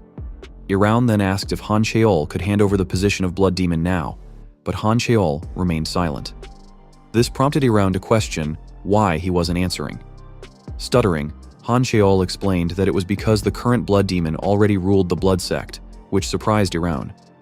Irun asked if Han Cheol meant there was already a blood demon, to which Han Cheol replied affirmatively. Irun then questioned why Han Cheol had kneeled to him if there was already a blood demon. Han Cheol explained that the current blood demon's blood demon art was a less complete form than Irun's. Respectfully, Han Cheol added that while he couldn't fathom how Irun had mastered the blood demon art, it was considered the proof of the blood demon's identity and the symbol of the blood sect. Irun laughed, mocking Han Cheol's statement. He asked if Han Cheol truly believed the blood demon art was the proof of the blood demon's identity, calling it ridiculous. He then remarked that he now understood why the blood sect was in its current state. Han Cheol, confused, looked at him as Irun declared that the current blood demon was nothing more than a half-baked imposter. Harnessing the black power around him, Irun transformed it into sharp blades aimed directly at Han Cheol's head. He then asked Han Cheol about his position in the blood sect. Han Cheol replied that he was the left protector. Aware that someone of Han Cheol's rank would know such details, Irun withdrew his demon power and began explaining. He told Han Cheol that the true symbol of the blood demon was not the blood demon art. Absorbing all the demon power in the room, he revealed that it was the blood demon divine art. Han Cheol was shocked, realizing that Irun was the true blood demon. It no longer mattered how this had happened. There was no more concrete proof than the energy of the divine art. Both Han Cheol and Eunha bowed their heads even lower, shouting reverently, "Blood demon's grace, endless dark blessing." Irun, unimpressed, asked them what that was. Han Cheol explained that it was a traditional greeting dedicated to the blood demon, passed down in the blood sect. Irun scoffed, calling it cheesy, and ordered them to stop saying it. When Han Cheol hesitated, Irun firmly repeated the order, leaving no room for argument. Irun sat back down and asked Han Cheol to tell him about the current state of the blood sect, specifically what he needed to know to deal with the half-baked demon. Han Cheol reported that the sect was currently governed by 6 elders, as well as himself as the left protector and the right protector. However, he warned that the elders would not easily accept the emergence of a new blood demon, as the current one had ruled for over 10 years. Iron asked what would happen if he simply killed all those who opposed him. Han Cheol responded that each elder had a specific role in managing the sect, such as investigating external affairs or expanding influence. So it was better to keep them alive, as some might prove useful. Han Cheol then offered to personally meet the elders to gauge their intentions, should Iran command it. Iran agreed and ordered him to proceed, which Han Cheol acknowledged before leaving the room. After Han Cheol departed, Unha remained behind. She bowed her head and shouted, "Blood demon's grace, endless dark blessing." This made Irun shout in frustration, reminding her he had told them to stop saying that. The next morning in Namyangju, at Kang Han Cheol's villa, guards patrolled the premises diligently. Inside, Yunha exhaled deeply to calm her nerves as she approached Irun's room. Knocking on the door, she heard his voice permitting her to enter. She stepped inside, kneeling in her elegant dress to greet him. Irun asked her what she was doing. Yunha explained that it was her morning greeting to the blood demon. He raised an eyebrow and asked if she had dressed up just for this. She replied that she had. Irun then ordered her not to do it again, questioning why they were making such a fuss first thing in the morning. Yuna explained that as the priestess serving the blood demon, it was her duty. Irun cut her off, stating that if he ordered her not to do it, she shouldn't. He then told her to go back to sleep. Surprised, she explained that the priestess must always wake earlier and sleep later than the blood demon. Irun sighed and told her bluntly that he couldn't sleep. Shocked, Yuna exclaimed that such a thing was unbecoming. He replied seriously, insisting he wasn't joking. He literally couldn't sleep. He repeated that she should skip the formalities, ensure she got enough rest, and stop giving morning greetings. Still, Yunha persistently told him that she, too, would follow the blood demon in sleepless training. Irun sighed and asked her why she wouldn't listen, reminding her that, as the blood demon, he commanded her to stop the morning greetings, weird formalities, and instead act as casually as they had at the gate. This shocked her even more. Stuttering, she replied, "Yes," prompting him to ask why she was glitching out. He quickly realized it must be overwhelming for her to accept that a player was now the blood demon. Yuna immediately denied being overwhelmed, but Irun dismissed her response and told her the historical drama speech style was also forbidden. She replied that she understood, and he asked if saying "okay" or "I understand" was truly that difficult for her. Hesitant at first, she eventually managed to say, "Okay." He praised her for trying, and then asked if there had been any word from Han Cheol. She replied that she hadn't heard anything yet. Irun stood up and remarked that, regardless of what happened, his role was already decided. Yuna asked what that role was, and he replied that he would take down the half-baked demon. He then asked if he was right in assuming she understood it was a world where the strong reigned supreme. If he proved to everyone that he was stronger than the half-baked blood demon, everything would fall into place. For that, he needed to train. He asked if there was a training hall in the villa and ordered her to lead the way. 100 years ago, Irun had asked his master, Mu Wang, when he would teach him martial arts techniques. Mu Wang had replied that it was a good question and explained that the techniques Irun would learn had been adjusted so that the three of them, his companions and him, could fully utilize their power. In other words, their individual learnings had been made to mesh seamlessly, like gears in a machine. Using abilities prematurely, before they were fully gained, or failing to completely acquire specific strengths, would hinder the use of subsequent powers. Just like forcing an incomplete gear to rotate would lead to a malfunction. Mu Wang had told him that before completing the Blood Demon Divine Art, he could not use any other weapons or arts. The Sword God had added that experiencing this limitation personally would help Irun understand better. They ordered him to try swinging a sword. Irun had taken the sword and swung it clumsily, only to accidentally slash himself, screaming in pain. Back in the present, Irun was in the villa's training room, controlling his aura and power. He thought to himself that he never wanted to experience the pain of slashing himself again. He would rather endure a full body transformation 10 times over. Still, thanks to the dragon's blood flowing through him, he had reached the final stage of the black blood. However, it was incomplete, as the blood had not yet been fully absorbed. Nevertheless, the dragon's blood coursed through his entire body. He drew some blood out of his body, knowing that he needed to discard all unnecessary vitality so that only pure strength would remain. A powerful black blood and dark energy flowed out of him, radiating intense strength.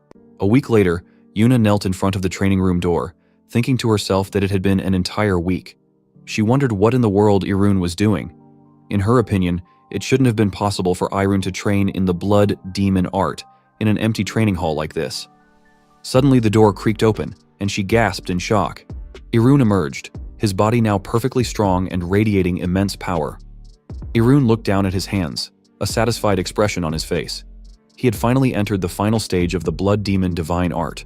A moment later, Irun was mixing his bibimbap and eating it while Yunha sat beside him, staring at him intently. Noticing her gaze, he asked if she wanted some, but she remained silent, lost in thought. She marveled at how he had progressed so much in just a week. It was hard to believe, knowing that without pure blood and a special ritual, mastering the blood demon art was supposed to be impossible. She wondered how he had achieved this in an empty training hall. She snapped out of her thoughts when he asked if she was going to eat or not. Startled, she immediately bowed and stuttered that she would prepare the food herself next time. He told her there was no need, as he had simply thrown everything together and mixed it, reiterating that he was asking if she wanted to eat. Turning to his side, he addressed the invisible men around them, telling them he had no intention of being guarded by those weaker than him. He ordered them to drop their stealth and join him to eat. Yuna was shocked.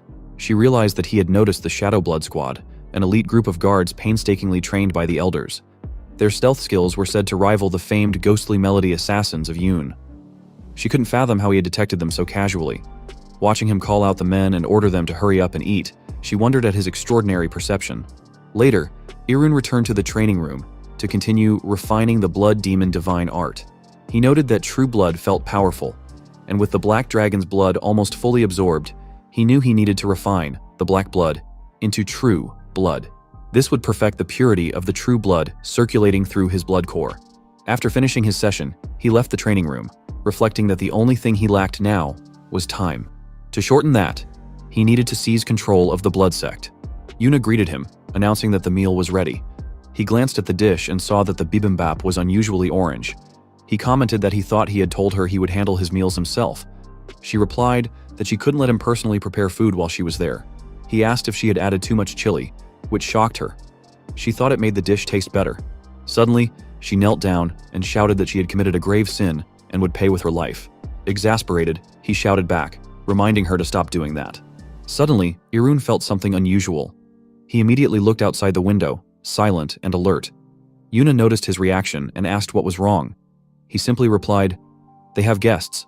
Outside the villa, the guards confronted the guest, shouting that they could not enter. The elder among them demanded to know what they meant by that. The third elder, a cold-blooded Taoist named Han Dobek, asked if the guards didn't know who he was. One of the guards replied that they recognized him. Dobek, annoyed, asked if they still refused to step aside despite knowing who he was. Releasing a strong, icy aura, he demanded an explanation. The guard responded that Left Protector Han Cheol had ordered that no one could pass without permission. Dobek swung his sword forward, releasing a sharp wave of cold ice, and stated that he knew it wasn't their fault. Out of mercy, he offered them a final warning. Pointing his sword at the guards, he ordered them to step aside, declaring he would overlook their offense if they obeyed. A cold-blooded tiger spirit loomed behind Dobek, adding to his intimidation. The guards hesitated but ultimately drew their swords, apologizing as they stood their ground. Dobek dashed forward with his sword, praising the guards for their proper attitude as followers of the blood sect. The lead guard was stunned, realizing Dobek had appeared in front of him in an instant. Dobek swung his sword, aiming for the guard, but stopped when Yunha shouted his name. He looked up to see her standing between him and the guards. Dobek loudly asked Yunha what she was doing, calling her behavior reckless. She shouted back, demanding to know what he was doing there, reminding him that Han Cheol had not granted permission for his visit. Dobek, remaining calm, called her by name and asked if she truly didn't understand Han Cheol's plot. He then shouted that Han Cheol was committing treason by dividing the blood sect they had barely managed to unify. Dobek asked how he could stand by and allow this. Yuna firmly explained that the blood demon was someone she, as the priestess, had chosen, and asked if Dobek still doubted him. Dobek retorted by asking how a former player could master the blood demon art, leaving her momentarily speechless. Dobek continued, pointing out that throughout history, there had been imposters claiming to be the blood demon. He warned that Iraun could be a spy from the Celestial clan. Even if Iraun was the real blood demon, Dobek stated, the law did not permit two suns under the same sky. At this rate, both she and Han Cheol would be charged with treason. To prevent further escalation, Dobek declared he would handle the matter himself. Pointing his sword at her, he told her to step aside, adding that he didn't want to lose her or Han Cheol. Yuna stood her ground, insisting that Han Cheol would never forgive such an act. Dobek responded that he had already made his decision, and, even if it put him at odds with Han Cheol or cost him his life, it was the least he could do for his friend. Dobek apologized to Yunha for his rudeness, but insisted she move aside. Before he could swing his sword, Han Cheol suddenly appeared, launching a furious punch that caused a strong explosion. Dobek, fortunately, managed to block it with his sword. Han Cheol addressed Dobek respectfully as Third Elder, before angrily switching to his real name. He demanded to know what Dobek thought he was doing. The elders with fire and ice magic powers stood face to face. Han Cheol, expecting this confrontation, wondered why things had escalated so quickly as he stared at his old friend. Dobek broke the silence, telling Han Cheol that the Volcano Guild was on the move, which shocked both Han Cheol and Yunha. Dobek added that the guild had found their trail. He then asked Han Cheol what he thought would happen if the existence of a new blood demon was announced now. Dobek warned that Han Cheol would be the first to be discarded, thrown to the enemies as bait. Han Cheol argued that the Volcano Guild had no reason not to oppose the blood demon. Dobek pressed him further, asking if he had considered the possibility that Eraun might be a spy. This enraged Han Cheol, who shouted that the suggestion was absurd. Releasing more of his power, Han Cheol forced Dobek to protect himself by blocking the fiery aura with his ice magic. Han Cheol angrily asked if Dobek was accusing him of failing to recognize true blood demon arts. Dobek, remaining composed, responded that Han Cheol knew as well as he did that the Heavenly Demon cult had spent ages researching the blood demon arts. Though unlikely, he argued, the cult could have achieved such mastery. Han Cheol shouted it was enough, but Dobek defiantly continued, declaring that even if Irun was the true blood demon, it changed nothing. Han Cheol was stunned. Dobek elaborated that causing division within the blood sect at such a time was suicidal. Killing Eraun, he argued, was the right choice. Dobek's words further fueled Han Cheol's anger. He warned Dobek that he had crossed a line he should never have crossed. Dobek gripped his sword tightly, positioning himself, and asked Han Cheol how he could stand idly by while throwing himself into the flames.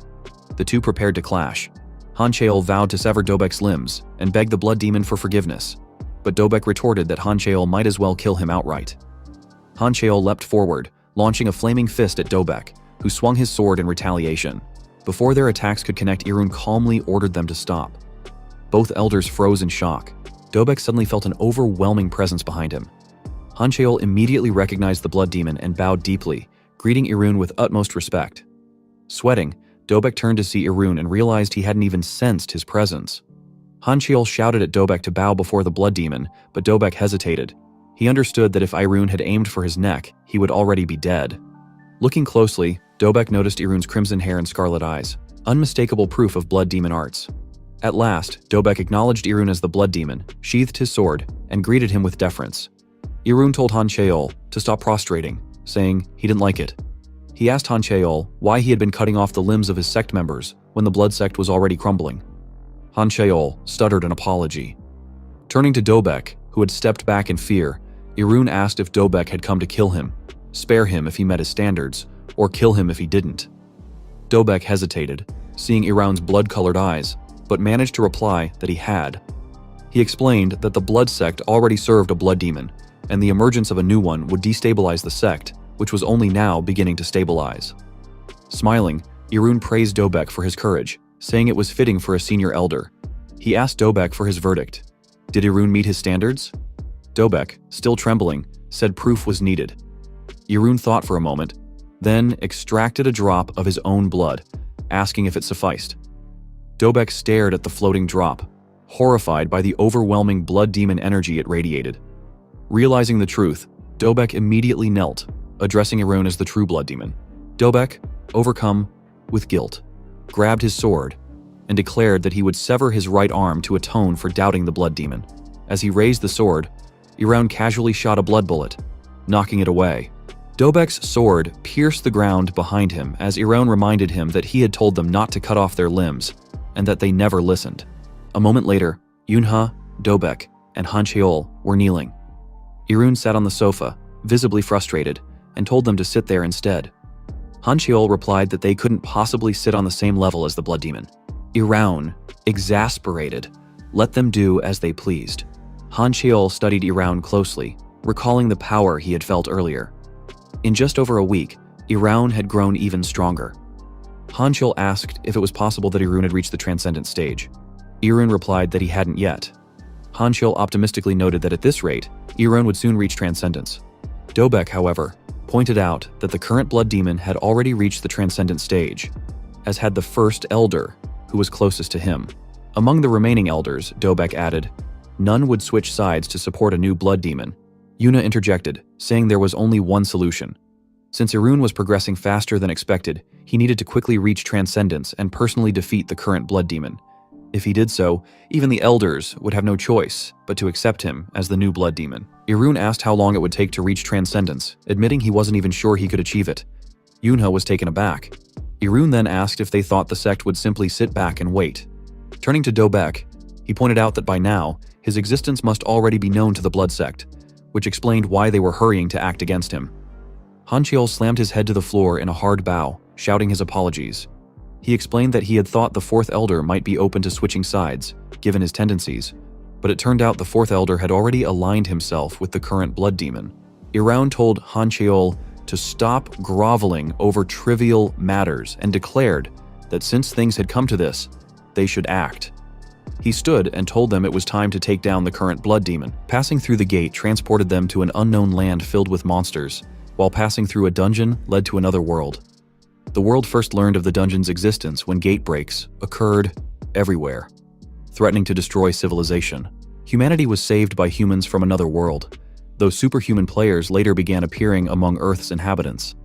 However, these players couldn't compare to the residents of invaded worlds who had fought mysterious beings for countless ages. In the end, the world endured their intervention. Yun controlled the Asian region, while Einhart dominated the Western territories. These forces divided the world, exercising their influence. Yun, which came to dominate most of South Korea's land, ensured that the blood sect concealed its entrance thoroughly from their watchful eyes. Iraun asked if the entrance was supposed to blend into existing structures, pointing to a door by the banks of the Bukhan River, and questioned if it had always been there. Yuna replied that she thought the blood demon's fortress door shouldn't look too ordinary, so she had added some flair. Iraun asked if she was even trying to hide it. Yuna confidently explained that reaching that location meant bypassing all of the blood sect's traps and magical barriers, so there was no longer any need to hide it. She proudly declared that among Yun's inhabitants, Iraun was the only one who had made it that far. Yuna then asked if this was his first time in Yun's world. To her surprise, Iraun replied that he had been there once before. Impressed, she told him she had expected nothing less, as he had been exceptional even as a player. Iraun cryptically replied that perhaps if he'd lived like everyone else, things wouldn't have turned out this way, leaving her confused.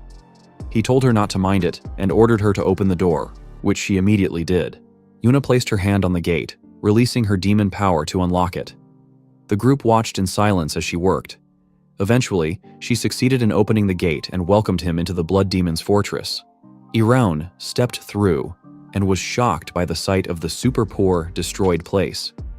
Disappointed, he remarked that although he'd heard things were in decline, he hadn't expected it to be this bad. Dobek lowered his head in embarrassment and Han Cheol apologized for the state of the fortress. Iraun turned to Yunha and asked what could possibly have caused such a state. Yunha explained that Yun's world was a fragment of a destroyed world. To sustain it, nourishment was required, resources like magic stones, for monsters, or gate cores. She began to elaborate on how the fortress was massive, even compared to other parts of Yun's world, but Iraun cut her off, pointing out that the sheer scale meant it consumed far more nourishment. He added that this explained the sect's desperation to recruit followers, which she sadly confirmed. Iraun asked why the Kangha Guild, being a large corporation, hadn't focused more on collecting magic stones. Han Cheol explained that drawing too much attention could endanger the sect. If a guild like Volcano discovered the blood demon's fortress entrance in its current state, it would be impossible to guarantee the future. Yuna added that while that was one reason, the elders had also prohibited hunting gate monsters. Iraun, incredulous, asked what kind of nonsense that was. Yuna explained that the elders claimed it violated the laws for the great blood demon's followers to hunt mere beasts. Frustrated, Iraun slapped his forehead, declaring that a thorough cleanup was in order. Turning to Dobek, He asked if Dobek agreed. Dobek immediately replied no, explaining that he had never supported such ideas and had even established a guild in the outer world to continue their activities. Suddenly, a man appeared and announced their arrival. The man introduced himself as the Blood Sword Captain, Jong Jisoo, and explained that his unit had been ordered to escort them to the Blood Demon's fortress. Yoonha, suspicious, drew her sword and aimed it at the Blood Swords, asking if they intended to take them by force. Jisoo calmly replied that they were simply following the Blood Demon's orders. Han Cheol released his flames and demanded to know if they thought he would go willingly. Sighing, Jisoo unsheathed his sword, joined by his unit. Yuna, Han Cheol, and Dobek stood ready to fight, but Irun suddenly told them to stand down, surprising everyone. Yuna turned to him in shock, but he calmly explained that since the Blood Swords had come all that way to escort him, he might as well go. He walked forward and told the group not to be scared and to follow, leaving them confused but compliant. A moment later, they arrived at the Blood Demon's fortress, the Blood Throne Hall. Han Cheol's gaze fell on the fake lord, who was ending his seclusion training. Noticing that the fake lord was far stronger than before, Han Cheol grew wary. A man beside the fake lord accused Han Cheol of conspiring against the Blood Demon, asking how he, someone who served closest to the Blood Demon, could betray him. Han Cheol calmly replied that he merely sought the true Blood Demon, enraging the man and the other elders. The elders shouted that such claims were blasphemous, demanding to know what nonsense Han Cheol was spouting. The fake lord, unfazed, said it was fascinating and asked if there truly was another Blood Demon besides himself. The elders exchanged worried glances, but the fake lord declared that the timing was perfect. He admitted to hitting a wall in advancing his Blood Demon art, and revealed his intention to absorb Irun's power to ascend as the Blood Demon god. Han Cheol and Dobek were stunned, their shock mingled with fear. One elder stammered, praising the fake lord's wisdom and claiming that if he became the Blood Demon god, all problems would be solved. Irun, unfazed, dismissed the notion as nonsense, startling everyone in the hall. He then addressed the fake lord directly, telling him to stop spouting drivel and to come down so he could show him just how pathetic he truly was. The fake lord's calm demeanor shattered, and rage consumed him. The fake lord crushed the armrest of his throne in anger, releasing a powerful aura of true blood as he demanded to know what Irun had just said. One of the elders shouted in outrage, asking how dare he insult the Blood Demon. The elder then assured the fake lord that there was no need for him to intervene, as they could handle Irun themselves. The other elders agreed, rising to their feet and declaring that no one should challenge the Blood Demon without first going through them. The fake lord permitted it with a nod, and the elders stepped forward to confront Irun. Yoonha, Dobek, and Han Cheol immediately moved to protect him, spreading out defensively. Han Cheol, however, couldn't believe the elders were resorting to teaming up. At least he thought, the first elder seemed to have no intention of joining in. A martial artist to his core, the first elder had always despised group attacks and trickery. This was a small relief, but the power gap was still far too great. Han Cheol knew the ideal strategy would have been to take down the elders one by one, and he wondered why Irun had willingly walked into such a situation. Irun noticed Yuna trembling in fear beside him, her sword at the ready. He told her not to be scared, which confused her. He assured her that he wouldn't die and asked her to stop worrying. She asked if he was claiming to be immortal.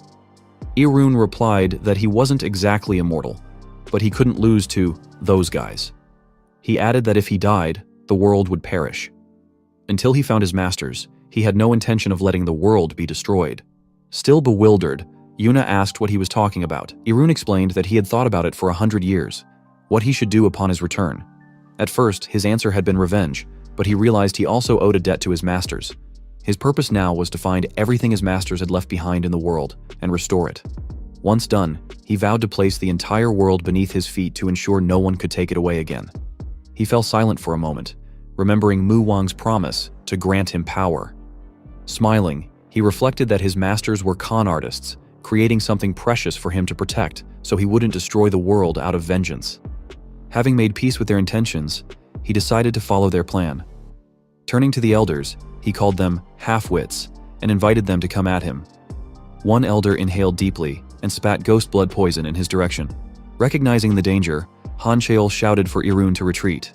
He rushed forward to grab him, but Dobek noticed and grabbed Han Cheol's coat from behind, throwing him back while angrily asking if he intended to throw his life away. Dobek then turned to Irun, realizing the poison was already too close. With no other choice, Dobek swung his sword, releasing a massive block of ice to shield Iran. The poison spread, but Dobek managed to protect that spot. The elder who attacked laughed, confident that his ghost blood poison was so lethal that even the blood demon would avoid it. Certain of Irun's demise, he glanced at the fake lord, hoping to leave a strong impression and secure the position of left guardian.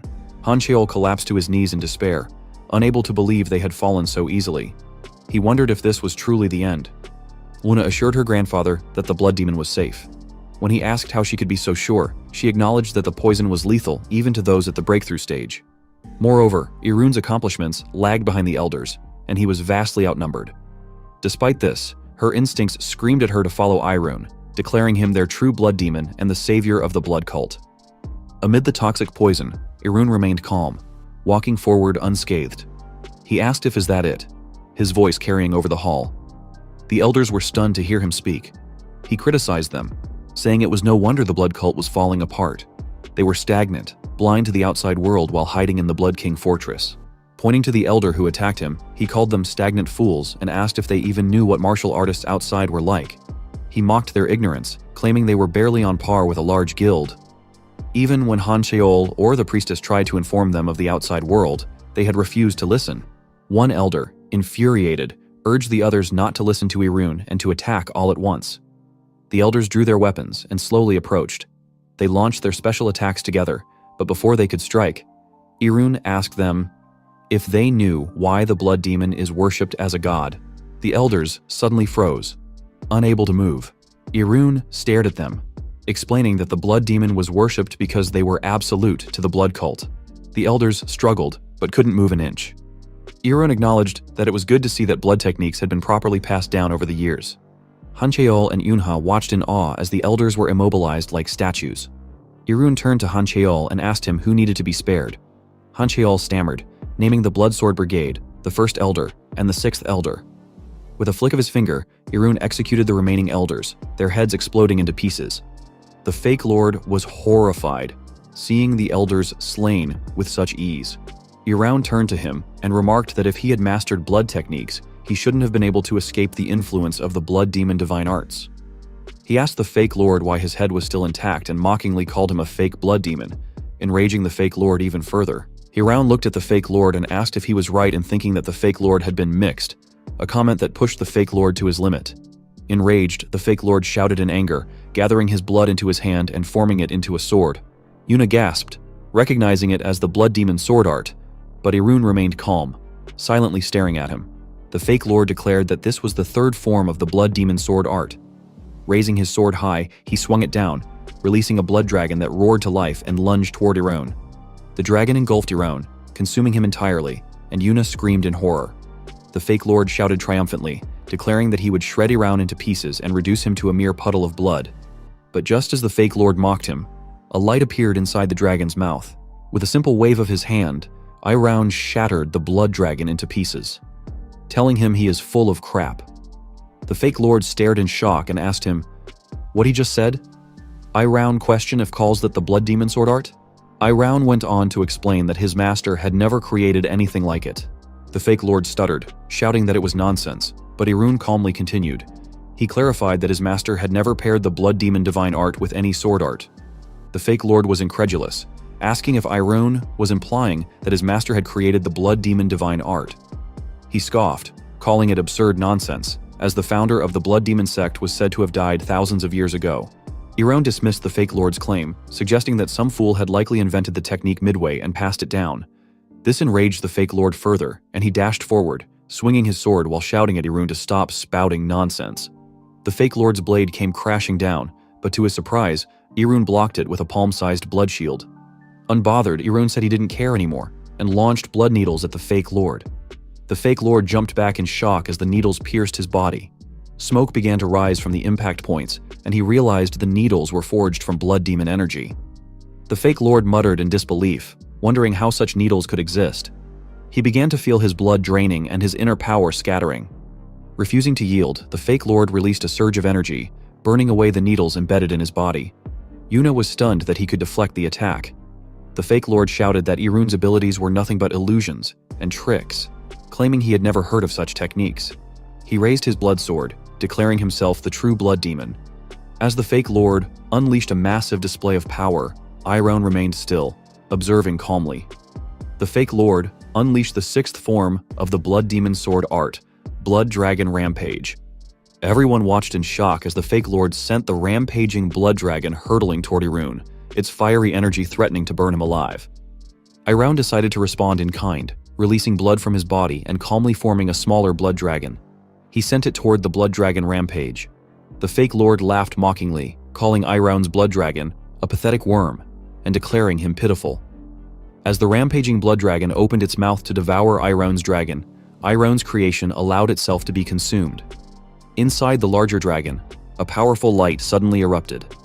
The blood dragon rampage exploded, shattering into countless pieces.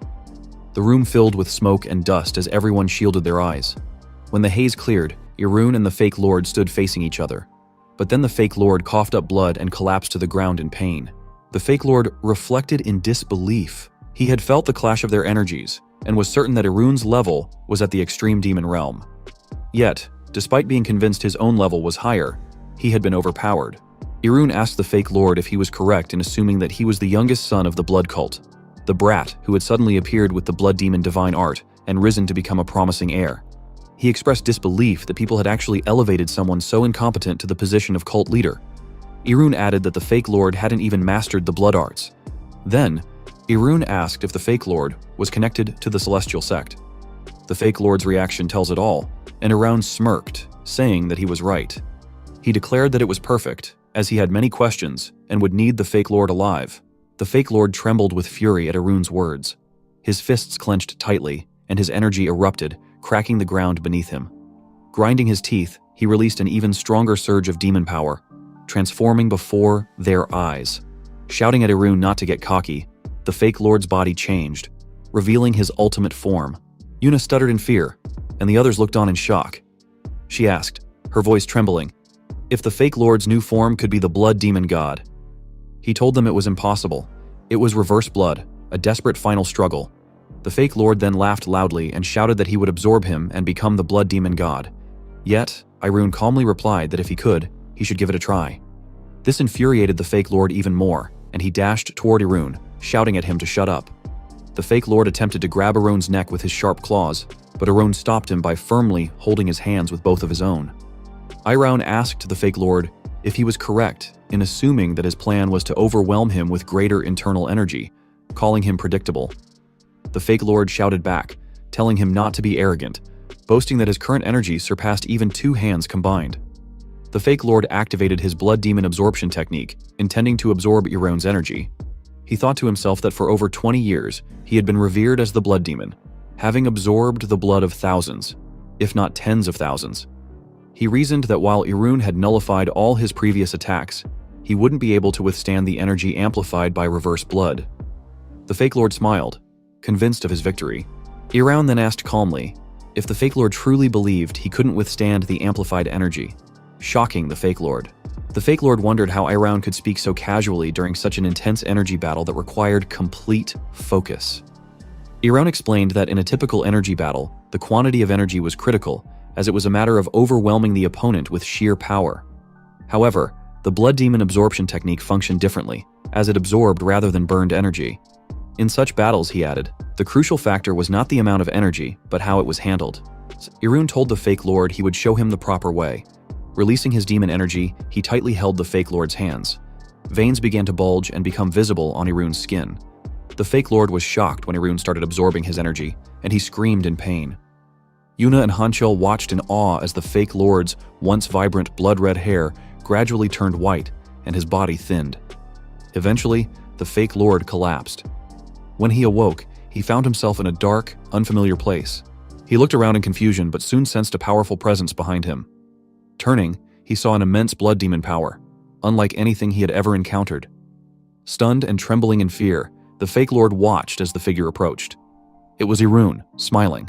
Irun asked if the fake lord had recognized it, and the fake lord, terrified and tearful, managed to nod. Overwhelmed, he recognized Irun as the Great One, the blood demon god, before collapsing again. Back in reality, Irun discarded the impurities from the absorbed blood, keeping only the essence. He gathered the refined power into his dantian. This perfect alignment of energy completed the blood demon divine art, marking the pinnacle of pure blood cultivation. His people were utterly shocked. Han Cheol, trembling, reflected on the gamble they had taken. He thought that the stagnant, decaying blood cult needed change, and even though their defeat was inevitable, their sacrifice might awaken the cult to a new era. Looking down at the fallen, half-blooded demon god, Han Cheol wondered who Hyul-Subek truly was, the first in generations to inherit and perfect the blood demon divine art. Yet even Baek had been defeated, unable to do anything. In his final moments, Baek had acknowledged the new blood demon and fallen. Han Cheol hesitated but eventually addressed Yunha, correcting himself by calling her priestess. He asked if she had foreseen this outcome. Smiling, she replied that the blood demon was the god of the blood cult. While Iraun walked forward toward the throne, she added that Iraun was a god capable of miracles and that she merely recognized the true blood demon. The elders, worried, looked up as the blood sword entered the hall. The people had gathered below, and Iraun gazed at them, remembering his master, Mu Wang. He thought it was pitiful. One of the elders stepped closer. It was the first elder. Han Cheol shouted in shock, wondering if the elder still couldn't accept the truth after witnessing the entire battle. The first elder exhaled and, to everyone's surprise, shouted, "Eternal reign to Iraun!" as a sign of acceptance. Han Cheol was stunned. He had never expected the first elder to bow to Iraun. The first elder knelt before him in respect, followed by the Bloodsword group, and then the citizens of the demon sect. All knelt to greet and welcome their new lord. Iraun thought to himself that they were like him, burned to ashes, having lost everything, dreaming of revenge. He guessed they had barely survived, longing for the arrival of a new blood demon. As the disciple of his masters, he felt it was his duty to answer that longing. Tears of blood fell from his eyes and began to spread in intricate patterns across his body. Han Cheol gasped, recognizing the transformation and confirming that Iraun was the lord they had so desperately yearned for. The god of the blood cult. The blood demon god.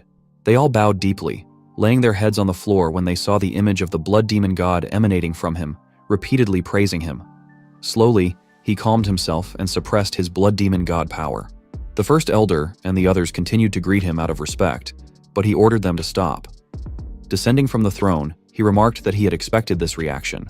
He then instructed them to stand, telling them he did not like such displays and that they should not do it again. The first elder explained that their doctrine decreed that when the true blood demon god appeared, they must lower themselves and pay reverence. Iraun turned to Yunha and asked, "What is doctrine?" She replied that it was the word delivered by the blood demon god for the blood cult to follow. In other words, what he now declared was doctrine. Iraun asked the first elder if he had heard that. "Who is not following the doctrine now?" he asked pointedly. Realizing his meaning, the elders stood immediately and assured him of their obedience.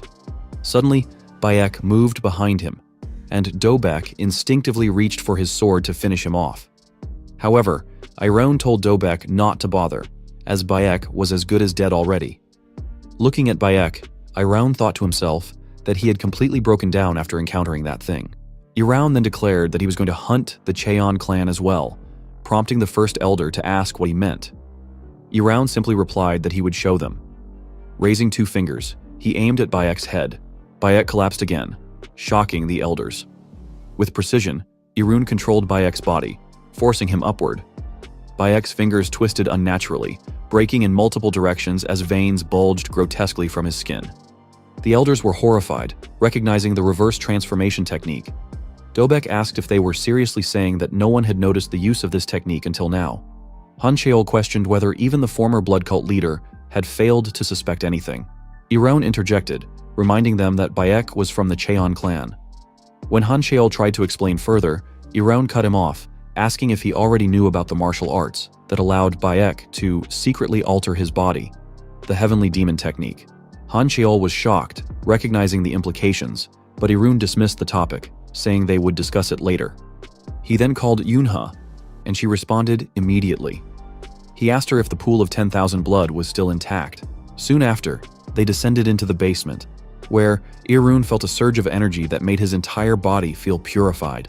He knew that to someone outside the blood cult, the energy would feel like thick, oppressive, demonic energy. Yuna halted and informed him that they had arrived. She pointed at the pool of 10,000 blood, explaining that it was where the blood of all blood cultists was collected. As he approached the pool, she elaborated that the blood cult leader would traditionally drop their blood here to hold the blessing ceremony upon ascension. She asked if they should prepare ceremonial attire. He dismissed the idea, stating that he had not come for such formalities.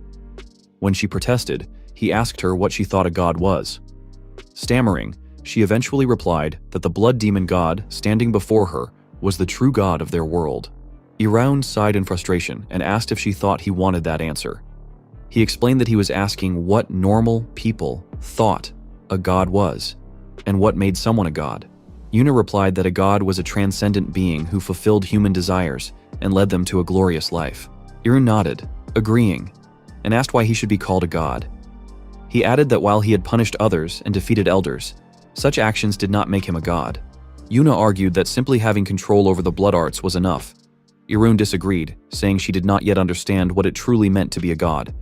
Approaching the pool, he told her that no one had shown her the truth. Raising a finger above the pool, he told her to watch closely. He let a single drop of his blood fall into the pool. As the blood mixed with the pool's contents, the entire chamber began to shake violently, causing panic. Just as suddenly as it started, the shaking ceased, leaving everyone confused. Closing his eyes, Iraun felt the energy of every cultist within the Blood King's castle. He saw his people outside, waiting and hoping. When he opened his eyes, the blood in the pool swirled into a massive tornado. Yuna, shocked, exclaimed that she had never read about anything like this in the scriptures. Iraun replied that it was, of course, impossible in his master Mu Wang's time. Staring at the blood tornado, he recalled Mu Wang explaining that the blood demon divine art he was taught was slightly different from the original. When Iraun asked why, Mu Wang had replied that the Demon King claimed the blood demon divine art resembled the magic of a destroyed race from Gehenna. However, as it was a martial art created by the Demon King, it was meant to surpass the tricks of any extinct race. To verify the new power of the blood demon divine art, a force, an entirely new ability, was introduced. Knowing that the blood demon divine art was both martial art and magic, Iraun touched the blood tornado and declared that if a god could punish, they must also grant grace. Otherwise, they were no god. He clenched his palm, causing the tornado to explode. The resulting force spread throughout the chamber as the blood splattered and fell like rain. Yuna, looking up in disbelief, asked what was happening. Suddenly she collapsed from the overwhelming force, shocked to feel her body grow heavy. Iraun reassured her, saying that when she awoke, she would be different. She fell unconscious, overcome by dizziness. Outside, every cultist collapsed to the ground simultaneously. The next day, Han Cheol, with a bright face and rosy cheeks, approached him. He asked Han Cheol if it felt good, how it was, and if he felt rejuvenated. Han Cheol and the two elders nodded in response. They then knelt down and formally thanked him, making him sigh, and remind them again that he told them to stop doing that. He noticed that everyone had become younger and physically stronger, with red eyes symbolizing the blood demon divine art. He called Dobek over and ordered him to slice his finger and show his blood. Dobek immediately complied, slicing his finger, and they were all shocked to see that his blood was purple. He explained that it was called purple blood, which surprised and amazed Dobek. When he asked Dobek if he knew what it was, Dobek admitted he didn't, but said that after fainting and waking up, he could now use nearly twice as much internal energy. He explained that the effects would vary depending on their levels. Han Cheol and the first elder were likely at the stage of purple blood as well, but Yunha was at the next stage, black blood, which shocked her. She asked why she was at a higher level than the elders, who had greater martial achievements. He replied that it was probably because she was the priestess, and right now, her strength had been influenced by him. This, he added, was a new ability of the blood demon divine art. He then informed them that from now on, those who learn the blood arts and join the blood cult would gain power, but become bound to him in return. He stood and told Hanchel that he wanted to see how the cultists outside were doing. Hanchel responded that there was a place with a great view of everything. When he looked out, he saw his people healthier, brighter, and energetic. Hanchel noted that even the starving and sick residents of the Blood King's castle had regained their vitality. He agreed, but remarked that it would only last for a little while. He then asked Hancheol if it was true that they still lacked the funds to sustain them. Startled, Hancheol apologized and explained that the fault lay with the guardians and elders. However, he told Hancheol it wasn't his fault. The blame lay with Bayek and the dead elders. They would pay dearly for ruining what should have been his, even in death. He added that the elders could have let things fall apart moderately, and asked if it was true that they couldn't hold out even until the next month. Han Cheol, sweating in fear, admitted they had already sold off shares in the Gangha group. The guild was on the brink of disbandment, and plans to clear a few gates had been postponed due to the blood demon's appearance. Sighing in frustration, he looked up at the sky and asked Mu Wang why he had left him with such people. Han Cheol then mentioned that the most urgent issue was the lack of elders, explaining that the first elder was in charge of the Blood Sword Palace, the second elder of the Blood Gold Palace, and each palace had its role, with an elder as its leader. With all the elders dead, there was no one left to fulfill those roles. He ordered Han Cheol to promote the deputy palace leaders, as they had learned under the elders, and should manage just fine. However, Han Cheol pointed out that the deputy palace leaders were also loyal to the elders, and suggested that those who failed to submit to the blood demon should be made examples through execution. He dismissed this, asking why they should reduce their already small numbers further. Surprised, Han Cheol argued that it was better to uproot rebellion early. He countered, asking if Han Cheol thought anyone could stand against him, and declared it irrelevant. He ordered Han Cheol to follow his instructions, which Han Cheol respectfully acknowledged. As Han Cheol was leaving, he stopped him and told him that he was to become the cult leader. Shocked, Han Cheol asked for confirmation, and he repeated that he was appointing him the blood cult leader. Han Cheol tried to resist, knowing the weight of the position. He explained that the cult leader wasn't the blood demon. It was just that no one capable of fulfilling the blood demon's role had appeared before. It was natural to separate the roles of god and leader. He added that even though the Ganga group was collapsing, Han Cheol had managed to sustain it for decades, and he cared deeply for the blood cult. This made him the right choice to lead, as he understood both the outside world and the Blood King's castle well. He looked at the first and third elders, who silently agreed. Calling Han Cheol, he formally announced that from that day forward, Han Cheol was the blood cult leader. Though stunned, Han Cheol composed himself, knelt, and accepted the promotion, swearing to deliver results worthy of the responsibility. He bent down, told Han Cheol he was already sounding like a proper cult leader, and then asked what his plans were, given the Blood King's castle had no source of income. This was the first fear Han Cheol felt as a leader. He looked to the two elders, asking if they had any ideas. They were shocked but remained silent. Fortunately, Yunha appeared and suggested leaving it to her. She explained that while she didn't know the Blood King's castle, as well as Han Cheol's grandfather, she understood the outside world better than anyone in the blood cult. She had also been helping manage the Gangha group. She asked for a week to solve the urgent problems. Though skeptical, he knew she had managed a guild larger than his, so he agreed, giving her full authority to fix it. A week later, Yuna came to his room to report. He allowed her in and asked how it went.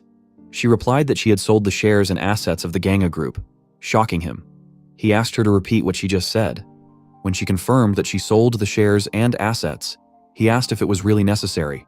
She replied that the Ganga group had already fulfilled its role. She explained that they had sealed off the entrance to the Blood King's castle and devised a way to maintain their identities. Since a significant portion of the shares had already been sold, continuing to grow the Ganga group would only benefit others, and over time, it would become harder to get a fair price for it. Thus, she liquidated it. Surprised by her explanation, he told her he had made the right choice in trusting her with the task and praised her, to which she expressed her gratitude. She also mentioned that she had disposed of the Gangha Guild and Nengho Guild as well. When he asked why she had even dissolved the guilds, she reminded him of the time Dobek had come to the villa and told him that their guild had been exposed to the Volcano Group. This jogged his memory about the Volcano Group, though he knew it wasn't the right time to confront them. The reason he had been able to take over the Blood King's castle so easily was the connection between the Blood Demon Divine Arts and the Blood Cultists. Fighting the Volcano Group now would risk destroying everything he had worked so hard to secure. She then suggested that it would be better to start a new guild. When he asked what she meant, she explained her plan to create a completely new guild with a fresh identity, starting from scratch. She acknowledged that, with so many established factions, it would be nearly impossible and reckless, but she argued that their blood cult wasn't what it used to be.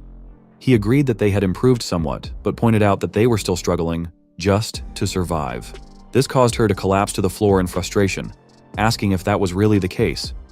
He explained that the blood cult lacked experience. Dealing with people and handling monsters in the gates were entirely different challenges. She agreed with him, feeling disheartened, but he reassured her not to worry too much, as they would gain experience and there was a way to grow stronger. When she asked what that way was, he replied that he would tell her in time. He then asked if she had decided on a guild name. She said yes, and told him she planned to name it King God General Emperor Majesty Iron Guild. He immediately ordered her to drop it and forget about it, which saddened her. He then told her the guild would be named Unha Guild. Shocked, she asked why it would carry her name. He simply replied that it was because she would be the guild leader. Her surprise grew, and she protested, insisting that he should be the leader. He told her that she was being foolish and asked if she had forgotten who he was. Since he couldn't operate on the surface, she was the best choice for guild leader. Her identity and face were still completely hidden. He added that the Volcano Guild likely hadn't given up on tracking him yet.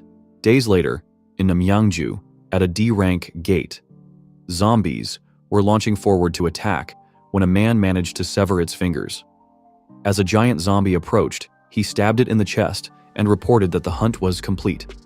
However, the giant zombie came back to life, pulling the sword from its chest. Shocked, the man asked why it hadn't died when he stabbed its heart. Fortunately, Yunha appeared, moving at incredible speed, and slashed the giant zombie into pieces.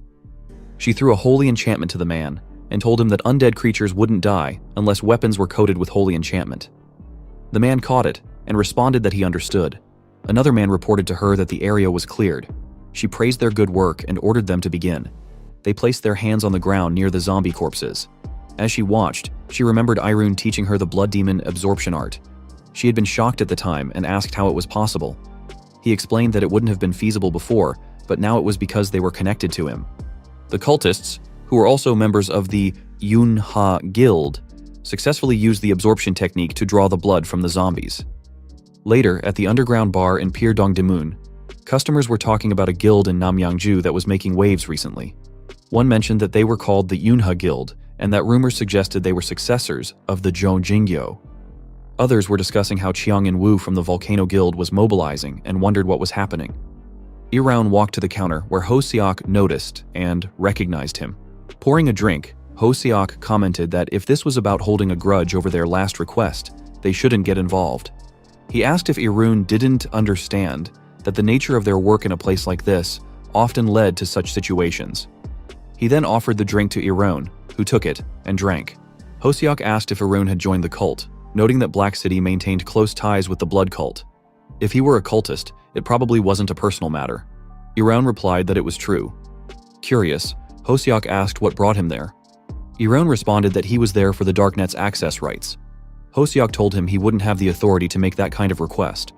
Irune then threw a symbol mark onto the counter. Shocked, Ho-seok recognized what it was and asked in disbelief if Irune was a Grand Elder. Irune asked if it wasn't obvious.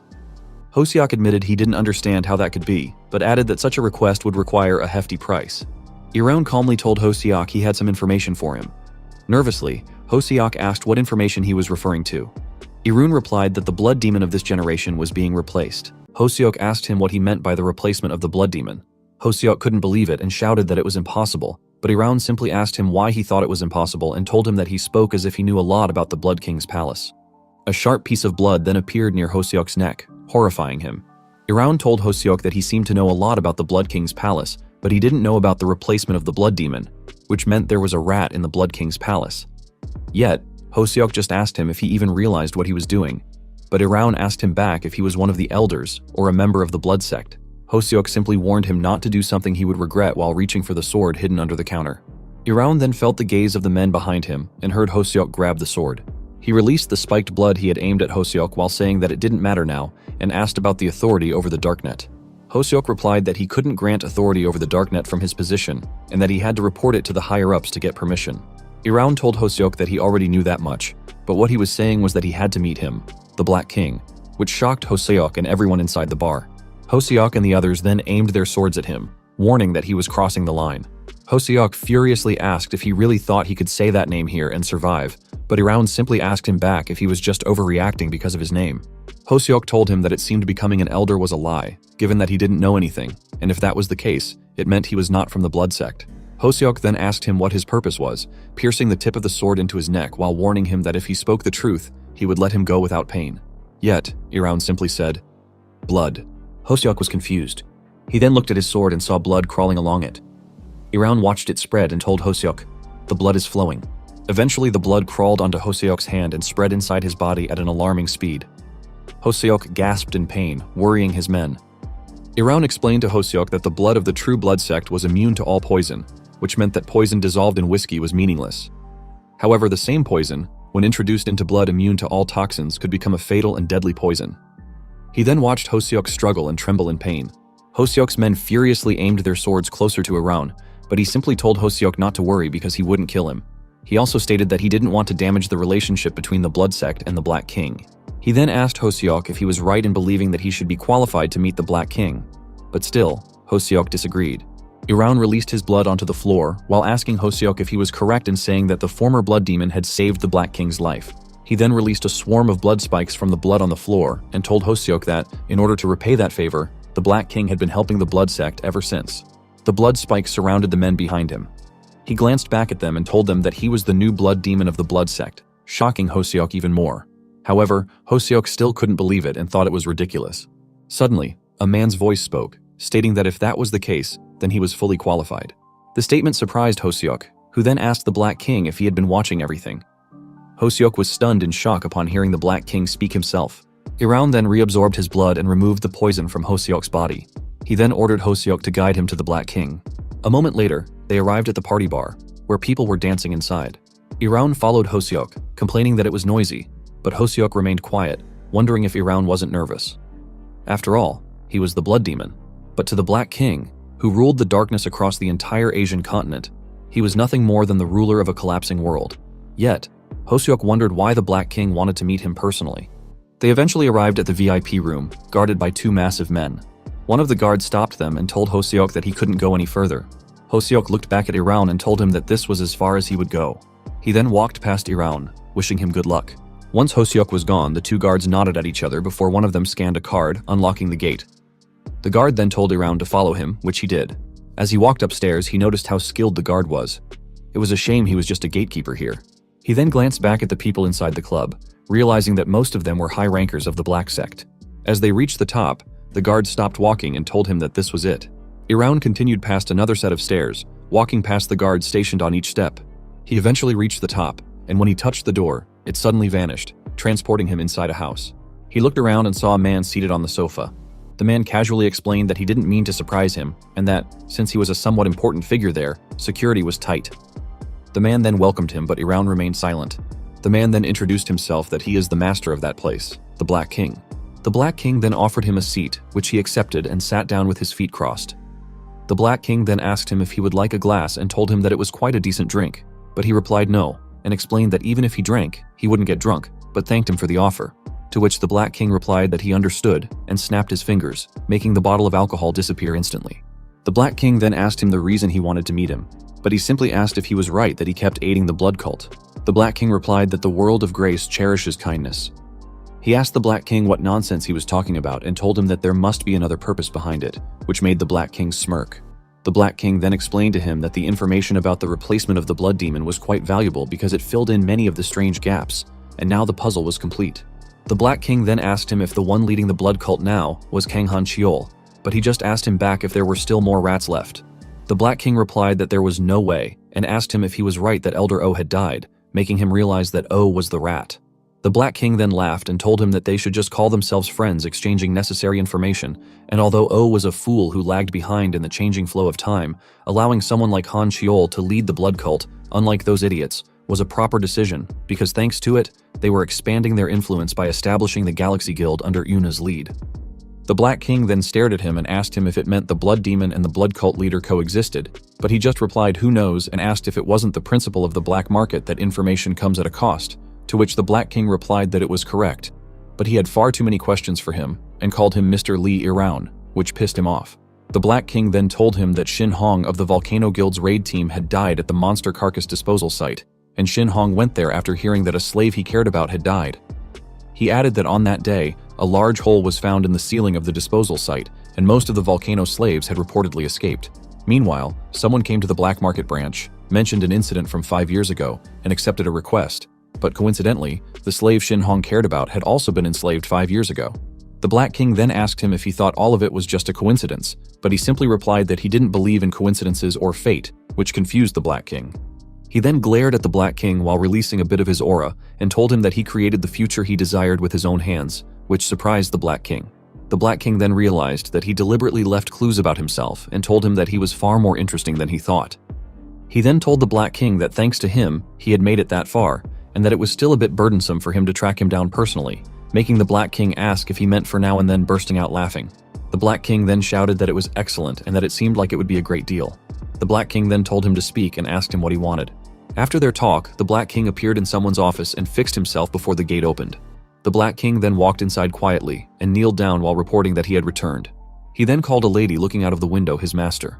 She asked him how it went, and he replied that he thought he understood why she was so interested, and noticed that Iran was an extraordinary human.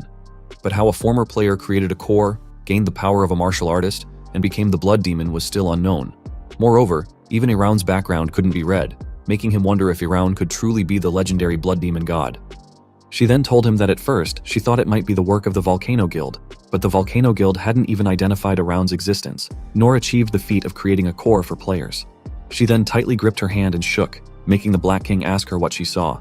She trembled in fear while telling him that it was impossible that Iran was a human because he was a monster, plain and simple. She then ordered him to grant Iran everything he desired so that Iran could move personally, to which the Black King replied that he understood. The lady then looked at herself in the window glass, thinking that at last, he had arrived. Meanwhile, in Han Chiol's villa in Namyangju, he was in his room training his skills, realizing that his move was a bit risky. He was curious since it was a group with little known about its strengths, but he didn't expect it to be to that extent. He knew that the Black King was beyond what he could handle right now. However, the visit confirmed that a group of that caliber wouldn't assist the blood cult without a reason. He then remembered that Yanwol had told him that the Heavenly Demon Sect and the Blood Demon Sect were important, but there had been a group covertly aiding the blood cult since the past, which was the Hao Moon. The next day, Yuna was stunned and open-mouthed in shock, but he simply asked the Black King in front of them why he was there. The Black King smilingly replied that the investment had been decided, making him even more confused. The Black King then pointed at Yuna while telling him that the Blood Sect sought transformation, then pointed at him while saying that a new blood demon had appeared. As an investor, one must naturally invest in ventures with high growth potential. The Black King then approached Una to give his card to her. He then apologized for the late introduction and introduced himself as Hasa Min. She accepted the card while thanking Min and rushed to Irun. She then whispered to him that the investment terms were unbelievably favorable. She got even closer and whispered that they were so good that it was almost suspicious. So she had reviewed the investment contract multiple times, but there was no problem at all. At that level, even without selling Gangha Group, it was more than sufficient. He agreed with her and told her to just back off a little. He then approached Min and asked if they could talk separately for a moment, which Min immediately agreed to. A minute later, when they were in a separate room, he closed the door tightly and faced Min, who was still smiling. He then seriously asked him what his real agenda was, making Min ask him back what he meant by agenda and responding that he was merely exploring possibilities as an investor. But Aron told Min that was not what he meant, and asked him what he meant by saying he was joining the Galactic Guild. Min simply told him that he thought he would already know, that Irun was someone with many secrets, and that they, of Black City, were very curious about those secrets. He added that he just wanted to confirm them for himself, up close. Min was surprised and confused when Irun asked if he was sure it wasn't something ordered by his superiors. Min's reaction changed immediately, and he seriously told him that he was not sure what he meant when he was called the Black City King. Irun noticed Min's reaction and laughingly explained that if there was a Black City King, he figured there might also be a Black City Emperor. Min seriously told him that he was not very good with jokes, but Irun simply asked Min if it was really okay for someone called a king to wander around like that. Min proudly replied that a well-organized group operates just fine even without its leader present. Irun told Min that he envied it, but Min told him not to worry because the blood sect would function the same way since he had personally stepped in. Min then added that the authority for the Darknet had already been granted as well, which surprised Irun. He asked Min what authority he was referring to when he hadn't received anything.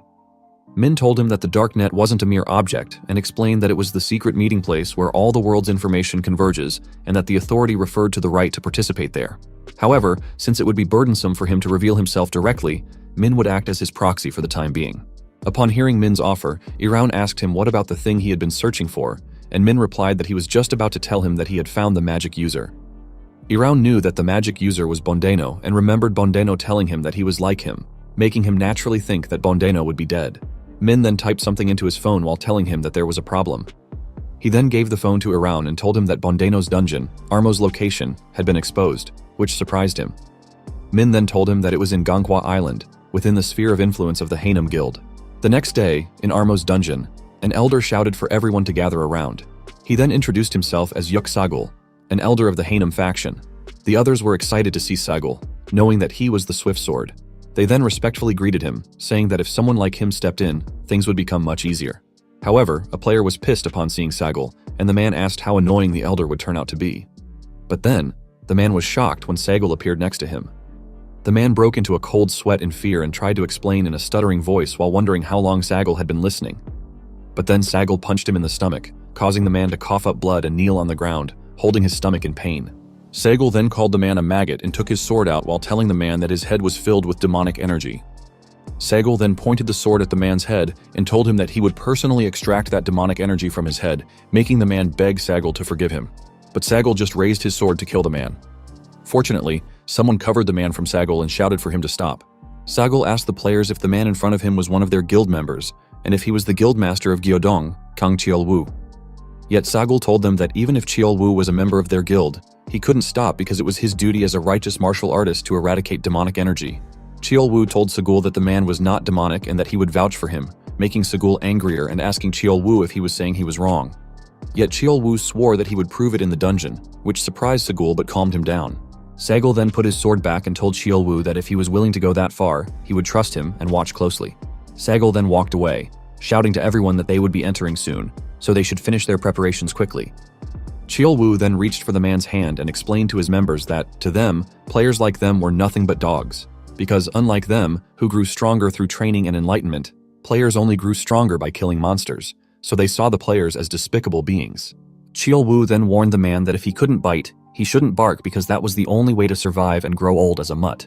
The man trembled and remained silent for a moment before finally accepting Chiolwu's hand and agreeing with him. Chiolwu then called out to the other team next to them and asked if he was right in assuming they were from the Shadow Guild, to which the guildmaster replied yes. Chiolwu told the guildmaster of the Shadow Guild that he had never heard of them, so they must be a new guild and should be careful if they wanted to survive long in that field. The guildmaster smiled upon hearing it, and Iroun replied that he understood while releasing a sharp blood spike behind him, ready to kill Sagul at any time. A day before, Min told him that the key to Armo was in Hanem's possession and that he had tried to handle it himself, but it seemed they had already formed a subjugation squad. Min then explained to him that there were two ways to approach it. One was to disguise themselves as the Ghost Guild of Hoixi and join the subjugation squad, and the other was to steal the key. Min added that if it was Hoixi, it was not an impossible task, so he should just say the word, and he would order the subordinates to retrieve the key. Min then asked him what he would choose to do, making him pissed and asking Min back if he was testing him. He then told Min that he knew if he were to make such a request, he would surely demand a price worthy of it, and told Min that he had no intention of owing him a debt over something of that level. He then warned Min not to dare try to test him, making Min smile and ask him if he was right in knowing what it meant to take an investment from them. Min then stood up, telling him that they would proceed with the first method and that he should prepare the followers who would join the subjugation squad. Min then walked past him and wished him good fortune before leaving the room, leaving him pissed, thinking that Min wouldn't be able to keep that attitude forever and that the one who needed to be tested was not him, but Min.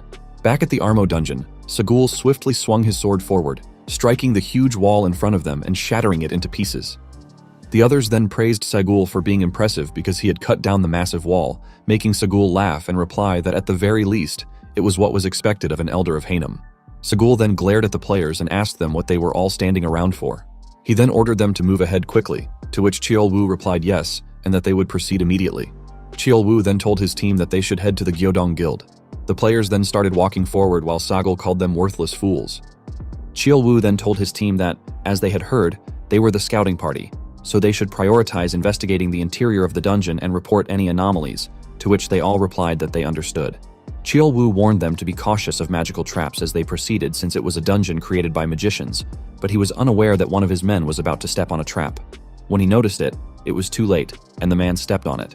Chiolwu shouted for the man to look out and rush toward him, but the place where the man was standing exploded, triggering other traps in the floor as well. Fortunately, Chiolwu managed to drag the man away. Chiolwu then called out to the man, Minho, in worry, and asked if he was all right. Minho was injured, but he still apologized to Chiolwu, making Chiolwu ask him what he was apologizing for and telling him to drink the potion immediately.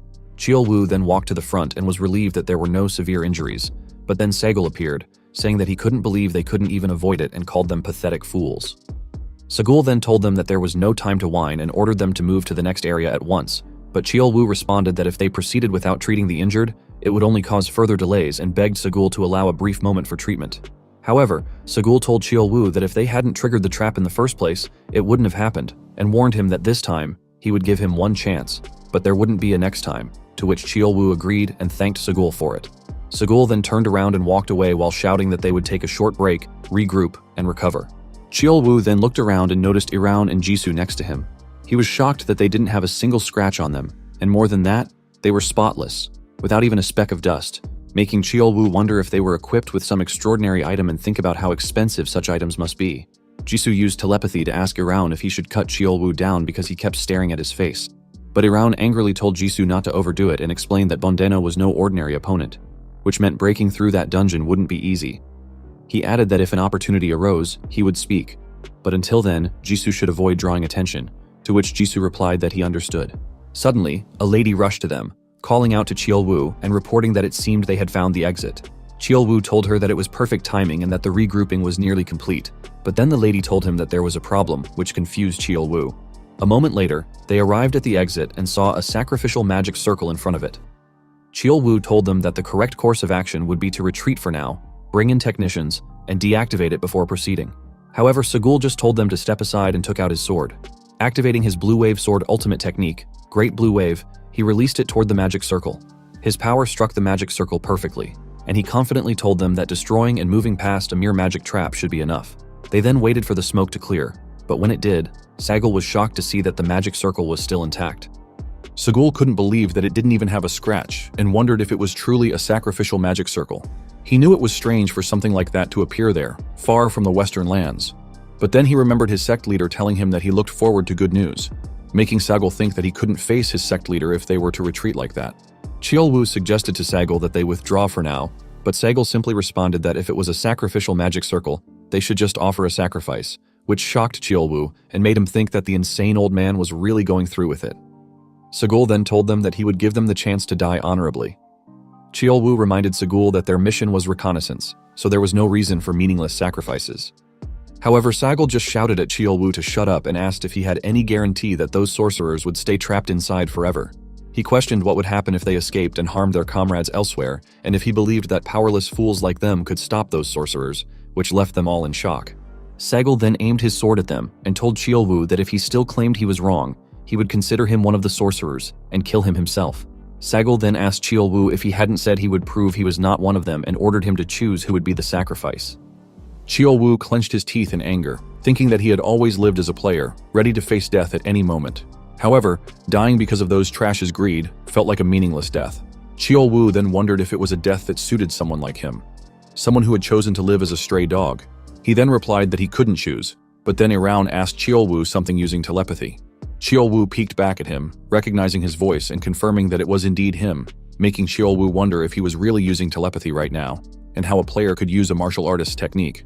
Sagul laughed and told Chiolwoo that he understood that he couldn't bring himself to send his guild member, so he would send someone else instead. Chiolwoo replied that it wasn't what he meant, but Iraun told him to do as he said and assured him that he wouldn't resent him for offering him as a sacrifice. If he wanted to survive, he should just follow his instructions. This made Chiolwoo wonder what was going on. Why was Iraun volunteering? Did Iraun not care about his life? Sagul firmly ordered Chiolwoo to stop hesitating and make a choice already. He then told Chiolwoo that if he wanted to die, he should just keep standing there like that. Chiolwoo gripped his hand tightly, knowing there was no way he wanted to die. He then told Sagul that he would offer the Dark Shadow Guild, to which Sagul agreed. Jisoo was pissed upon hearing this and, through telepathy, asked how dare Chiolwoo point his chin at the great and noble blood demon. Jisoo then asked Iraun to allow him to crush Sagul's jaw, but Iraun simply told Jisoo to read the room. Iraun then walked forward, and his team followed, walking past Chiolwoo's team, who couldn't look at them out of shame. They entered the magic circle and stood in the middle in silence. Chiolwoo was shocked when the magic circle didn't activate and wondered why. Sagul then realized that if the sacrificial magic circle was strong enough to block his ultimate technique, 10 sacrifices wouldn't be enough. That must have meant that the mages inside were that powerful, and that even more sacrifices would be necessary. Sagul then ordered Chiolwoo to choose the next person to be sacrificed. Chiolwoo wanted to tell Sagul not to act righteous when he was nothing but trash, but he couldn't. Instead, he kept his mouth shut. Then, he heard Iraun telling him to add more, but instead of offering someone to die, he should choose someone to save. This left Chiolwoo even more confused. What kind of nonsense was that? Iraun then said that, judging by his dumb expression, he didn't get it, and repeated that he should offer someone to save as a sacrifice. Chiolwoo wondered if he was supposed to believe that. Yet even if he didn't believe him, there was no other way to resolve the situation. Sagul then shouted at Chiolwoo, saying there was no time and that he needed to choose the next sacrifice quickly. Chiolwoo knew that even if he survived without becoming a sacrifice, those trash would definitely kill whoever was left. They wouldn't want the rumor of clearing the dungeon by sacrificing players to spread, so it was better to take the chance to live, no matter how slim, than to die miserably by their hands. He then called Kim Minho to go up, which surprised Minho. His teammates shouted at Chiolwoo that it wasn't right, and that they should go instead because Minho had just graduated high school. He was just a kid. But Chiolwoo just shouted at his team to shut up, gripping his hand so tightly that it bled. He then explained to them that there would be no changes and ordered Minho to go. Minho sadly told everyone that Chiolwoo's decision was correct because he had always been a burden and useless. He was relieved that he could finally repay the guild in some way. Minho then bowed to Chiolwoo and thanked him for everything before walking closer to the magic circle. With a shaking body, Minho stepped into the magic circle, but it didn't activate. This made Minho's team feel somewhat relieved, but then they realized that, in the end, someone still had to sacrifice themselves. Sagul then shouted at Chiolwoo, demanding to know why he was just standing there, and ordered him to keep offering sacrifices until the magic circle activated. A moment later, almost everyone was inside the magic circle. Chiolwoo noticed that everyone except him and their leader Guy Yang had stepped onto the formation, but it still hadn't activated. Chiolwoo was horrified because he had never heard of a sacrificial magic circle of that scale. How could such a thing exist in such a small dungeon?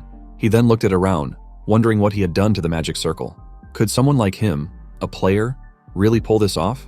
If Around truly had that kind of power, Chiolwoo thought, he might actually survive. Around then told Chiolwoo that there was only one more left. This was his last chance to survive. He then asked Chiolwoo if he would die or live. Chiolwoo knew that saying he didn't want to live would be a lie. Up until now, he had played the dog, flattering those disgusting bastards just to survive. But he couldn't sacrifice others just so he could live. Chiolwoo then bowed to his leader, Guy Yang, and apologized before telling him to become the sacrifice. Yang ordered Chiolwoo to raise his head and told him that he had wanted to be the sacrifice all along, but Chiolwoo had never called his name until now. However, Yang was curious. Why was someone like Chiolwoo, who always cared deeply for his guild members, making that choice now? But Chiolwoo remained quiet. Yang then held Chiolwoo's shoulder softly and told him that he must have his reasons, so he should make sure to survive. Chiolwoo then watched as Yang walked toward the magic circle, thinking that he would always be remembered as the despicable man who sacrificed his comrades to survive. But it didn't matter to him, because if he could save everyone, none of it mattered. Even though he had lived as a player, acting like the dog of martial artists just to get this far, in the end, he wouldn't die a dog. Iraun then acted surprised, confusing Chiolwoo. He then said that it seemed the sacrifices were still insufficient. Using telepathy again, he told Chiolwoo that there was still one more, but he was curious about what choice he would make in the end. This made Chiolwoo smile and call him a bastard. Sagul then told Chiolwoo that it was finally his turn and that he would never forget their sacrifices. But Chiolwoo simply walked toward the magic circle and told Sagul that he was spewing nonsense, shocking Sagul and his team. One of Sagul's men was about to draw his sword, but Sagul told him to leave Chiolwoo alone. He was as good as dead anyway. Iraun then told Chiolwoo to come on up. Chiolwoo asked him if he was sure everyone there would survive. Minho and Yang overheard him, but Iraun simply replied that they would see soon enough. The magic circle then activated. Sagul told his team to brace themselves, but then another magic circle appeared beneath Sagul and his team. Sagul panicked and asked what was happening. Then, the magic circle in Sagul's direction exploded, leaving Chiolwoo's team and Iraun's team safe and sound. Chiolwoo was shocked even more, but he calmly told them to watch closely, because this was the fate of those who forced others to sacrifice themselves.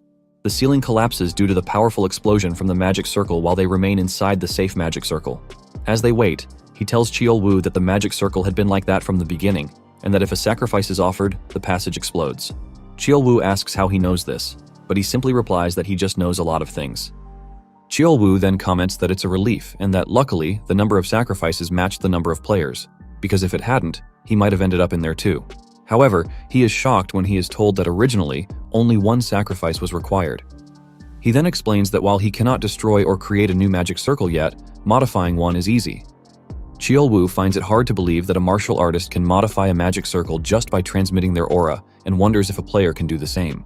He then asks just who in the world he is, but before he can answer, Sagul slashes the stones above him, completely shattering them into pieces. Sagul then furiously calls them insolent wretches and releases a powerful slash in their direction. As the slash nears him, Jisoo immediately moves forward and counters Sagul's attack. Furious, Jisoo asks Sagul how he dares to target such an esteemed presence and releases a strong aura. Sagul notices that it is inner power and asks if they are martial artists. He and his members then aim their swords at them, questioning whether they think they can survive after making an enemy of Hainam and infiltrating the subjugation squad to harm them while hiding their identity. As Iroun expected, Sagul's sword was something else, and thanks to it, those around Sagul survived. He then aims his hand in Sagul's direction, thinking they should see if they can withstand his attack too. However, Jisoo suddenly asks if they can grant them an opportunity. Jisoo is about to ask how they dare attack the Blood Demon King when he is interrupted. He calls Jisoo a guild member and uses telepathy to ask if he plans to reveal his entire identity. Jisoo is stunned in fear upon sensing his presence and corrects himself, realizing he cannot allow it because they dared to harm his esteemed presence as the guildmaster. Lowering his hand in agreement, he tells Jisoo to proceed, adding that they seem like fitting opponents for him. Jisoo thanks him for the opportunity, knowing that on the day of the Blood Demon's arrival, due to his ignorance, he committed the unforgivable sin of failing to recognize the true Blood Demon and even pointing his sword at him. This was his chance to atone for his sins, even just a little. Jisoo then steps forward and calls upon his Shadow Guild, instructing them to eliminate the enemies of their guild member and not to display disgraceful behavior. They all respond in understanding. Sagul, enraged by Jisoo's words, demands how they dare forget who he is. He shouts that he is Elder Yuk Sagul of the Great Hainam and swings his sword forward, but Jisoo easily blocks it, shocking and confusing Sagul. Jisoo then tells Sagul that his sins must be cleansed with his blood. The Shadow Guild members then launch themselves at Sagul's men, and both sides engage in battle while Iroun, Cheolwoo, and Cheolwoo's team watch. Cheolwoo asks whether they should help, but he simply asks Cheolwoo what he means by help and whom they should assist. Cheolwoo is about to respond but stops when he sees that the Shadow Guild members have the advantage. None of them can believe they are overpowering the warriors of Hainam, and even Sagul himself is struggling. Meanwhile, as Sagul fights Jisoo, he wonders what kind of bizarre swordsmanship this is. He then tells Cheolwoo that he needs experience points, prompting Cheolwoo to ask what he means by that. He simply replies that the Shadow Guild needs to understand how modern martial artists fight. On the other hand, Jisoo senses something ominous. He knows that Sagul is clearly at a disadvantage, but he wonders why the atmosphere feels strangely calm. Suddenly, Sagul dodges Jisoo's attack and asks if he is from one of the stray sects, remarking that he is lacking, meaning he must not have been practicing for long. In response, Jisoo releases a powerful slash, which Sagul blocks, but the force pushes him backward.